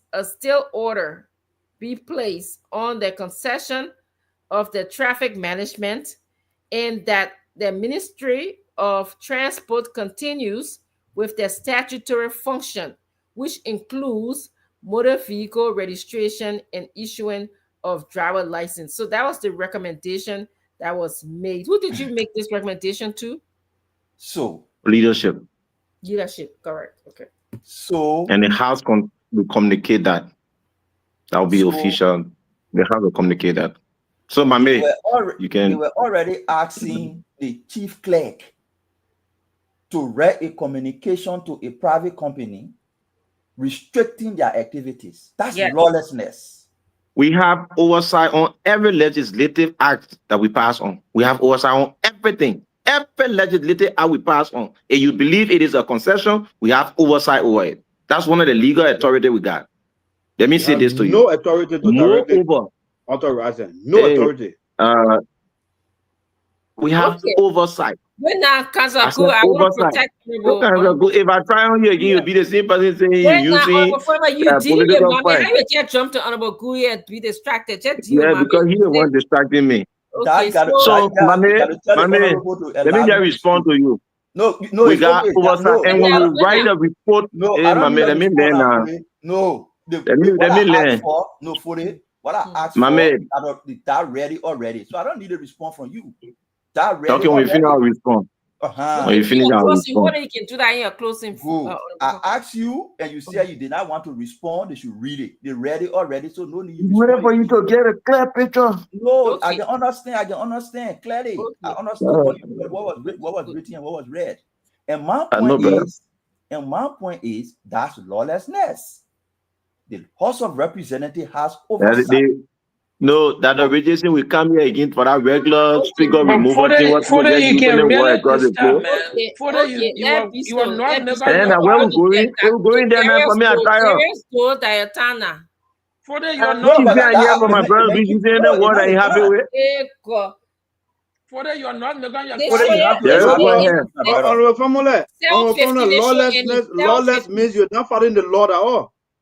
Lawless means you're not following the law. Let me speak. You were following the law. You made an indictment at the Supreme Court. Was I keeping on the law? Like you were lawless. No, I'm saying to you, lawlessness means you're not following the law. Kennedy, stop what you doing. I got respect for you. Listen. The Supreme Court I didn't follow the law. Kennedy, don't follow school. I got respect for you. Okay, you want to keep interrupting me. Okay, I'm sorry. Everybody, please be quiet. Let my we'll end another one on the phone, my man. Daryl, go ahead. My man will end on the phone. Daryl, go ahead. I'm the one running the show, Miss Honorable Family. So please let Mommy speak. Thank you. So to my point, the action I was taking today was only intended to create political cloud. The House of Representatives has oversight responsibility. That oversight responsibility does not give them the right to stop the operation of a company. It doesn't give them the right to override a concession. What it does is it gives them the right to make recommendations. So if you make recommendation, that's fine. You can form your opinion in the House. You believe in certain things. You make recommendation. But to authorize the chief clerk to write a company to stop its operation is lawlessness.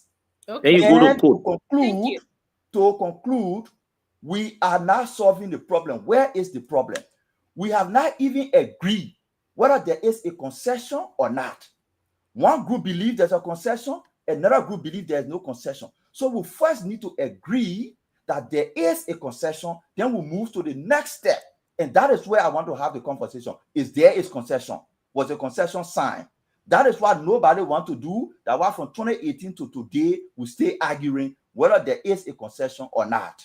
And I believe there is a concession, but let me investigate on whether there is a concession or not. And stop making political capital about you suspend and you authorize somebody. Mommy, thank you. But I believe Honorable Fonler said that did not show they believe there's two sets of laws, that they are looking at it, and that's where he's at an investigation point. So I believe he made that clear earlier when he spoke. But anyway, Daria, your turn. Please ask your question. You know, this thing, the argument is all about people should not give glory to the legislature for intervening because the executive failed. The president failed to listen to the Liberian people, the commercial drivers, the transport employees, people that stood in the ring and voted for him.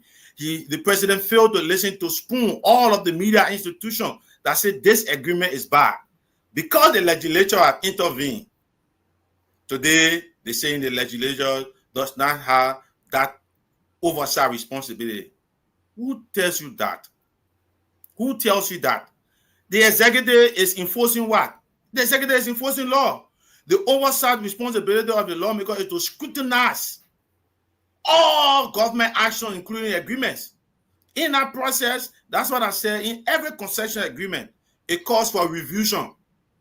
Maybe after 5 years or 10 years, it's intended to empower the legislature, use its oversight to examine each and every clause of the concession to make sure or to ensure that it was properly implemented, what the concession company promised in the agreement, whether they live by it. That's why that clause is there. And that clause is exclusively given to the legislature to review all concessions agreements.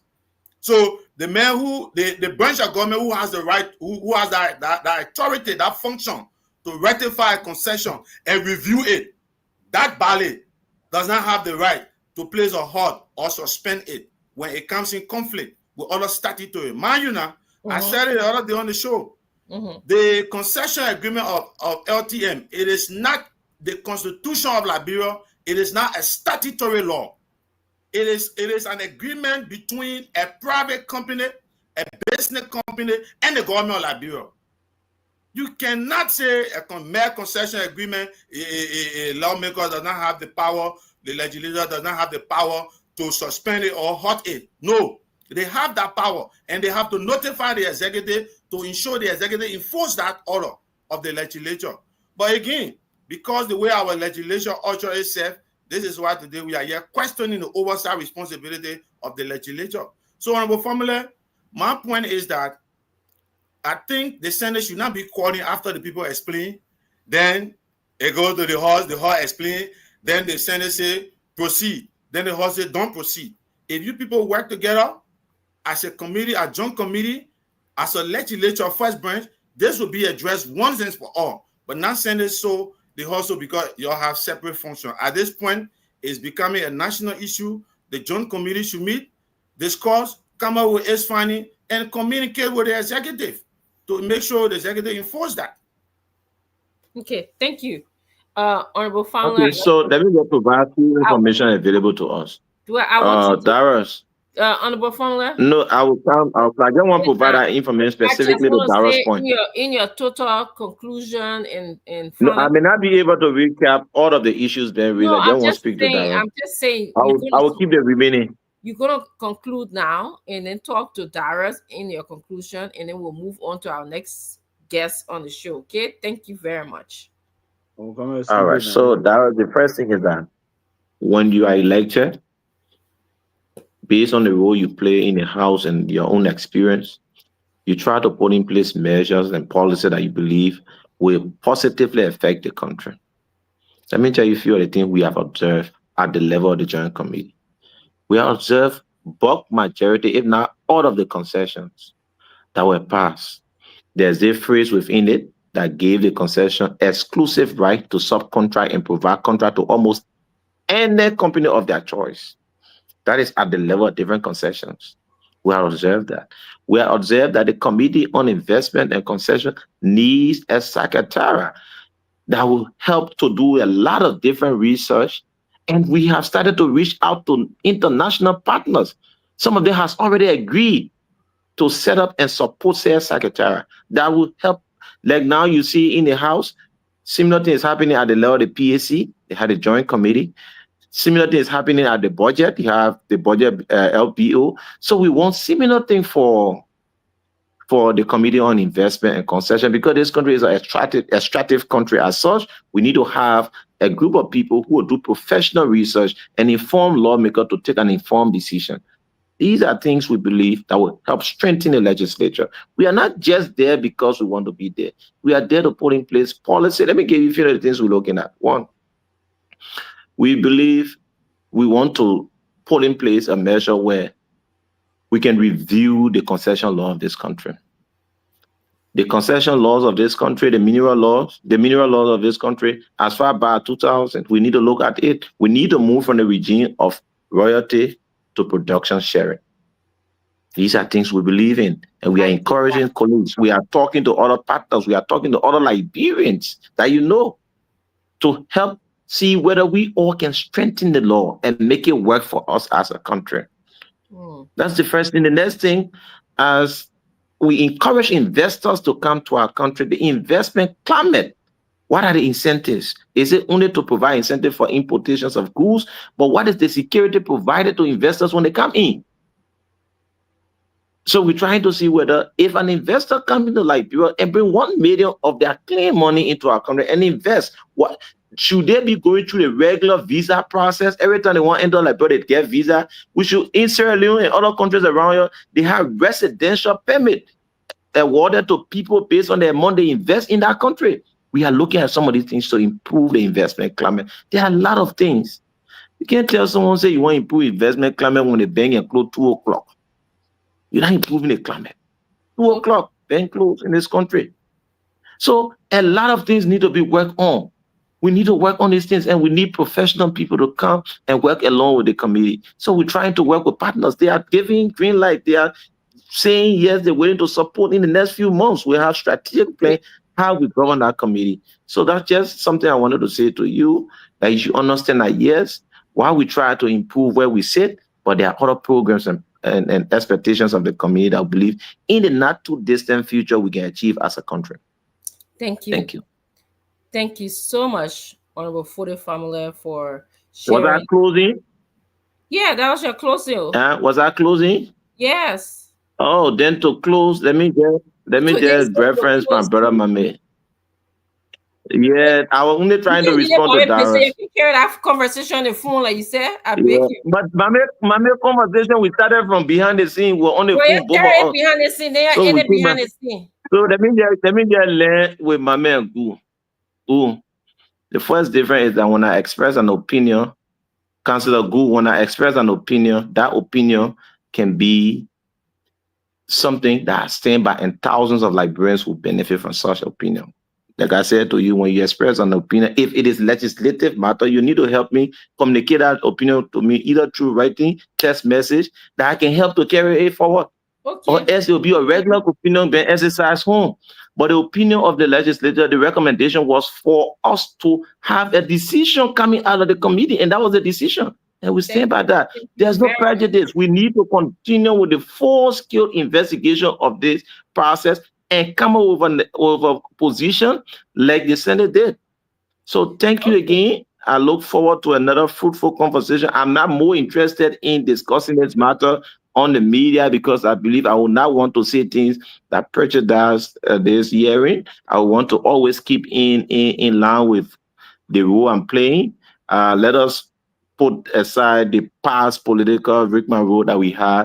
I think it's just the politics, but let us observe that there are professional people within the legislature who want to do good for this country, and they will always act in the interest of the country. Thank you up to Dr. Bople. I think, man, the politics has passed. We are now focusing on how to improve this country. That was the political side. Okay. Thank you again. Thank you very much, Honorable Family, for coming. We look to see you back on the show after you have concluded your investigation, and hopefully there will be a permanent halt to LTM coming to the country, but that's my opinion. Let's turn our attention now to Mr. Winfred Russell, who is here for a purpose. He's here to tell us about the biking situation in Minnesota, something that he's championing. So can you please just tell us quickly about it, and then we go into our closing. Can you unmute yourself? Okay. Yes. Thanks. Glad to be here, and it's great seeing all my good friends and partners here. It's like I'm going to stay at two standards today. I'm going to stay on your LTM, conversation, and just come here and talk about biking. So we trying to get a number of folks into biking here in the state. As small as Brooklyn Park is. So Brooklyn Park is about 25 square miles. So it's a little smaller than Monrovia. I think Monrovia is last that I checked was about 29 square miles or somewhere around there. But we have about 300 miles of bike trails, like dedicated bike trails. And we have a lot of parks around, hence the name Brooklyn Park. We have a lot of parks. We have a lot of bike trails, connected bike trails all over the city of Brooklyn Park, and especially within the region where we are in the Northwest region, part of the metropolitan area of the Twin Cities. And so, but when you go on these bike trails, like I do, you don't see people who look like us.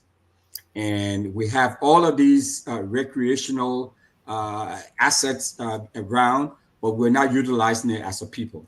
So one of the things that we're trying to do is to encourage folks to come out to bike, to utilize the biking facilities here. So we've been conducting a learn to ride a bike class. And I'm telling you, folks, if you follow me or if you go on my wall and you see that there are a lot of people, there's just a lot of enthusiasm from 5-year-old to about 70-some years old, everybody is participating and taking part in these in trying to learn how to ride a bike. I mean, something that we take for granted. And the good thing is that we give you the bike, so you just show up with a bottle of water. So the bikes are all available, the helmets are available, everything is available. All you have to do is just show up. We're trying to get as many people as possible to get into biking, and so eventually we take that service to Liberia once we can get our transportation system all sorted out. That's a whole different conversation. But for now, we are looking at this as a means to try to encourage people to be physically active, and then community cohesion. We have a lot of burden when it comes to cardiovascular disease. So we're trying to get folks out and folks actively involved. And we have the assets here. We have the facilities here. So we're doing that. So it's one of the things that I wanted to come and talk to you all about. We have an event that is coming up August 16th. And hopefully we'll come back on there one or two times before August 16th. But we're having what is called Pedal Jam. So I'm encouraging all of your folks to register for Pedal Jam. And bring the kids, bring the family. We will be giving out, Doc, we'll be giving out backpacks. The first group of folks who come will be giving out backpacks stuffed with school supplies, because soon the students will be going back to school. So we'll be giving out backpacks, and then with school supplies, we'll also be giving out e-bikes. So we have 2 e-bikes. You can, when you register to participate in Pedal Jam, August 16th, you will be eligible to get one of the e-bikes, and we'll be giving bikes to kids too. And these are all brand new bikes that will be given out. And on August 16th, you register. If you don't have a bike, but you want to participate in Pedal Jam, don't worry. Just come over. There will be bikes available for everybody. Bikes and helmets. All you have to do is just show up and come. So if you don't know how to ride a bike, on the 12th, we've been having all these bike classes. The next bike class will be August 12th from 6 p.m. to 8 p.m. at the Mississippi Regional Gateway Park in Brooklyn Park. We'll be teaching people, training them how to ride bikes. So, if there are some folks who have already know how to ride a bike, and those people will be taking part in the Pedal Jam on August the 16th. Now, if you can ride a bike, but you don't have bicycle, don't worry. Come, we'll give you bicycle to ride. We'll give you helmet and all of that to ride, because we want you to be. And I know Paul will appreciate that. We want folks to be actively engaged, actively involved. Thank you. Leverage all of these recreational assets that we have here. Yeah. Thank you very much. I want you to come back, Mr. Russell, to explain, the privilege and the opportunities for Liberians. So you're kind of I was hoping for you to come tomorrow. I don't know what your schedule is, but we can discuss. I know, but I think Saturday. Saturday. Okay. All right. For the show that you're gonna do. Yeah. So I have my team here. We have some of these bikes, so folks can see the bikes. These are bikes that cost almost $2,000 a piece. I should be in Minnesota. Right. But we tell you guys all the time, but Doc, you guys refuse to appreciate it. That Minnesota is on the map these days. Minnesota is the capital of the Liberian diaspora. Yes. Yeah, y'all be there. Y'all be there. We'll be on this side. Yes. Okay. We all can be to the team play. We're not sardine there to be one. No. But the place is big now. Yes. The place is big. But no, Doc. And Paul and all. I mean, this is very important. I mean, these are assets that we could definitely build and provide in our country. I think that the last time I was in Liberia in March, a lot of folks saw me up in Mount Nimba, doing some mountain biking, talk about tourism, talk about people going out there to mountain bike. So we have a lot of opportunities to do a lot of these things. It's not rocket science, right? Not rocket science. We just have to put mind and our head to it and make it happen. So Mr. Russell is going to be back here with us on Saturday, and he's going to be telling us more about the biking situation. This is just a little tease. He's giving you a taste of what is to come. So yes, it's what they come. But that get real quick. Let's move on to closing. I know you're about to close, Doc. Let me just give you another quick teaser. So we get a bike.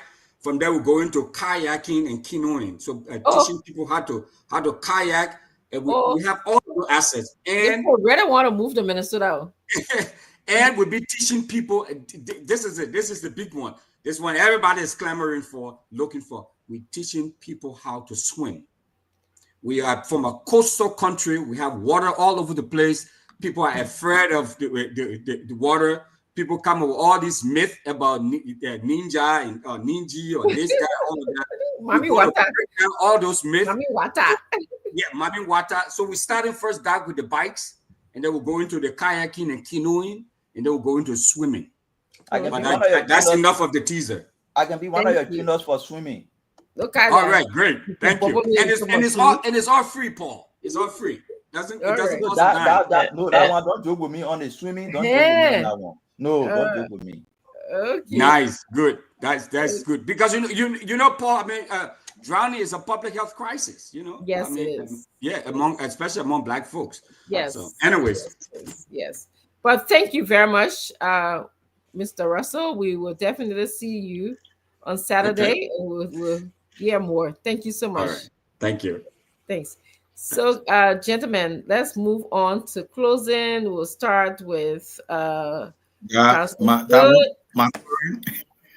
just want to leave a question to Mame and Councilor Go, please. In my closing, yeah, can we just? I know you're in the dark, so is it you want to go first because you're the only person? Yes, I just want to ask question and go. Challenges. Okay, please ask your question and go. So both Mame and Councilor Go said the legislature is not glued with that authority to put halt to a concession or suspend a concession pending any investigation or whatsoever. Yeah. It is the executive that has that exclusive right. I just want the councilor and Mame to point to any law from the Constitution to the executive law, any law that says only the president of the Republic of Liberia shall suspend a concession agreement. Then we can have an argument. Okay, thank you so much. So let's just start now. Our closing going from good, then we'll go to Kennedy, Paul, Mr. Kennedy, then we'll go to Mr. Henry's, and then we'll go to Dr. Brogler, and Mame, you will take us home, please, on this. Okay, thank you. But I gotta answer the question, then I'll go to my closing. Oh, Jesus. Yeah, so that 2 minutes. Let's go tomorrow on our team, but it already late. Just close. Or go sleep. That two all the men bring. I want rescue. I got a timer right here. Okay, so let me just make it simple, right? The executive has the power to enforce the law. When a concession agreement is passed by the legislature, is ratified, and the president signs, it falls within the purview of the executive now for its enforceability. So anything pertaining to its suspension or so is the executive. The legislature can use its oversight responsibility to pressure. They can call for suspension. But that suspension would not be enforced except through the executive. Go and read. So we are not going to come here to say the Liberian law say concession agreement. The legislature can stop it. The other one knows that that's not how the law. We read the law, you read law in context. So the enforcement power is vested in the executive. And at that point, when the concession agreement is signed, it is the executive that deals with it. Anything the legislature wants to do, they can recommend. They can pressure the executive. They can come up. Those are political statements they can make. You saw one time, beside concession, they said they can't follow no confidence in me, bro. I think you heard it, right? I didn't know what happened. It's the president that has the authority to appoint ministers and heads of corporation. They didn't go anywhere. So let's lay that to rest. So we're closing. We'll close by saying, in continuation, that it's a good thing for the legislature to call for review. It's all over. Legislative or congressional, hearings are permissible. At the end of the day, there will be recommendation. There will be action. Some of those recommendations that the committee will come up with can lead the legislature to coming up with a resolution. And when that resolution is passed, if it's a joint resolution, it has to go to the president for signature. Even if you were to recall, even if you were to say you want to amend the act, the ratification act of that concession agreement, it still has to go back to the president for approval. So the last of things, in play that the executive has power to do. So I gave the legislature the kudos, at least for taking a bold step to to open an investigation. All right. Move in. Thank you. On this matter, and I hope that the Liberian people will get the best out of it. Thank you. So far so good. I think that's it tonight. Thank you. Thank you very much. Mr. Kennedy, your turn to close. 1 minute, please. Thank you. It was a good show. Thanks to my colleague and for Russell. He's been doing very well. Winsford Russell, by the way, in Minnesota. I visited him while I was there last month. He got some very good initiative. I'm encouraging every Liberian there to support him to be a part of this. Darrell, I just put the law from Senator Amar Zulu Jala, the former pro tem, that says the legislature has no power to stop the suspension of a concession. This is where people are getting confused. The legislature oversight is not the right to concession. It's through the existing line ministry and agency that has power over that concession. If it is a mining concession, you call the Minister of Mines and Energy. If it is a telecommunication concession, you call the TLA or the LTA. If it is a port or maritime concession, you call the MPA. You don't go directly to the concessionaire. We can't confuse the law. You're confusing the law, you need to stop. The legislature have oversight power. That oversight power is indirect. Once you sign a law, you give it to the president becomes the executor of that law. Anything else, you don't go directly to the people who are the end product. You go to the president through the line ministry and agency that the president is the oversight for. So, as far as this law is concerned, it has some bad parts. You go there and review it and take out the bad parts. You fix the good part. Let the people of Liberia live in the betterment of it. Thank you. If the country thing is a bad law, you go back and sit down and review it and read it so that it's good and it benefit our people. Thank you to everyone on the show for following us. Thank you, Dr. Richardson, for your good moderation. Thank you. You don't put me in the back. That's telling you put people in the back. I know. Dr. Brubler. Oh, no, I'm sorry. Fubi Henry and then Dr. Brubler. Fubi Henry. Dr. Fubi. So I'm not talking calling you doctor. Yeah, ask Dr. Brubler how we suffer for our degree, then you will come jail. I'm sorry already. Your counsel is saying that you confer. You want back your degree that you confer on. Tell me your dissertation title. The counselor too busy defending another client. Bye. The legislature, the government ratified a concession agreement that they put protesting now. I'll give you degree to put protesting. So we someone review it. Must I review your degree? But Fubi made a good point. Honestly, in honesty, you did make a good point. I really appreciate what you said. Let them go and change the law, fix it. If they say that it's bad, let them fix it. So go ahead, finish closing. So in my closing, to Paul will tell you that we are not racist in Liberia. I disagree with that. Yeah. So your constitution alone says no. Your constitution tell the whole world you are racist. I beg you, let's get a different show. You can never be racist if you're not on you go. That's racism. That's not racism. That's protectionism. The constitution is protecting the black race. Liberia was formed as a home to protect the black race. That's not racism. And the real racist people are Lebanese people. They don't allow marry their daughters. How many of our daughters married to them and born babies by them? You want to talk about racism? Racists don't encourage intermarriages with other race. So that question, you know. And Lebanese women, if they have children by people outside Lebanon, those children are not eligible to become citizens of Lebanon. Not even if they want to. That's how bad their law is. So don't tell me about racism. So when we're talking, we know we're talking. So we should be protecting Liberians. And now he's saying not talking about giving government job to Lebanese people to do for 25 years and giving government 40% that will be even less than what government can collect annually. No, we should stop that. You know. So on the issue of the snow sprayer, and you ask you to I think you should pray for yourself, and you can pray for the president to work with opposition. You know, nobody can pray for that to happen. You can't pray for the president to work with you.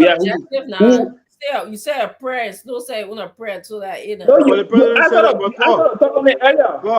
And you asked her to talk on it earlier before. Subjective. For the independent message, the president said it. He opened the work with everybody. Independent message. No, open the work with everybody doesn't mean that you gotta go all of them to put in the work with them closely. You know, so I everybody, don't want to make that. You can't pray for that. If the president decided to pray for that for himself, it's not now would be the one praying for that to happen because it will not work. You know, but we wish that well. So I'm not defending Snow because Lord knows I've been through places, but I'm just saying that it should be, as I learned from Mr. Kennedy, that it should be subjective. Go ahead, Mommy, take us home, and then let's call it a night, please. We're going to call it a night there. But let me go ahead. I can go ahead. Yeah, my editing come back. No, but sorry, you only wanted to ask one question. I'll let you go first. Go ahead, Mommy. Further to what the councillor said. They let the horse committee is instructing an agent of the executive, the Ministry of Transport. Imagine that. The horse is instructing the Ministry of Transport when the president had already written the Ministry of Transport another letter contrary to what the horse is instructing. What's wrong with these guys? Sure. So it's a legislative overreach. I mean, I like the exuberance. I like you want to show to your people that you're working for them. You want to be in the news. I mean, that's fine. But you have to do it in a way that rational people look at it and feel that you're making sense.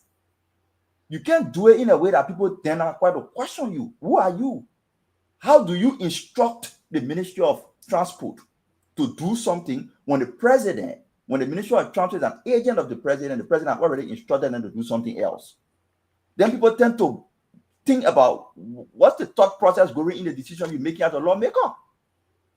So let us stop doing this thing. Let's solve this problem.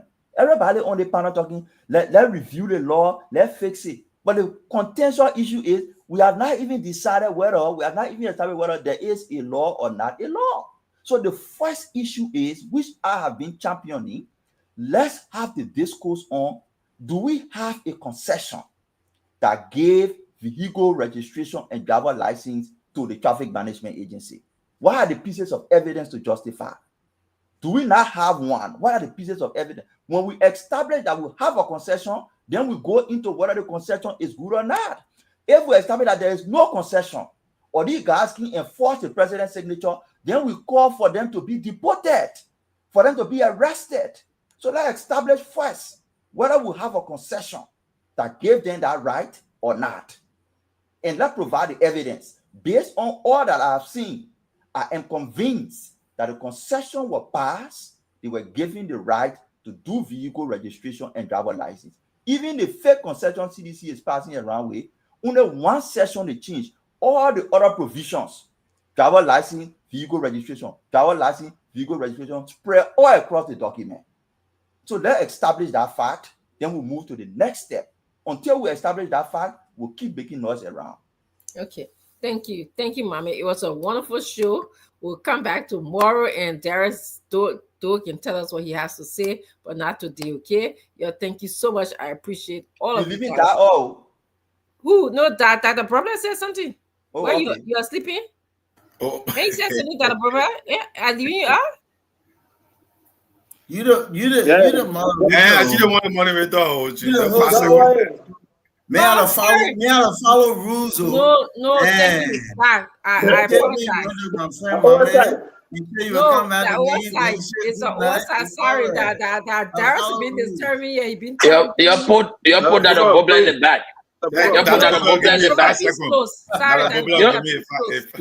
You put a professor in the back. No, we're not going to do that. You don't want to tell me. Go ahead, Dr. Problem. Dr. Richardson, thank you. I just want to say in closing, I don't feel like talking about what I think about my night. Even though it's something different. You know, today, my cousin Glenita Somerville Riches and her husband Mabu Riches are celebrating 48 years of marriage. Wow, two amazing people.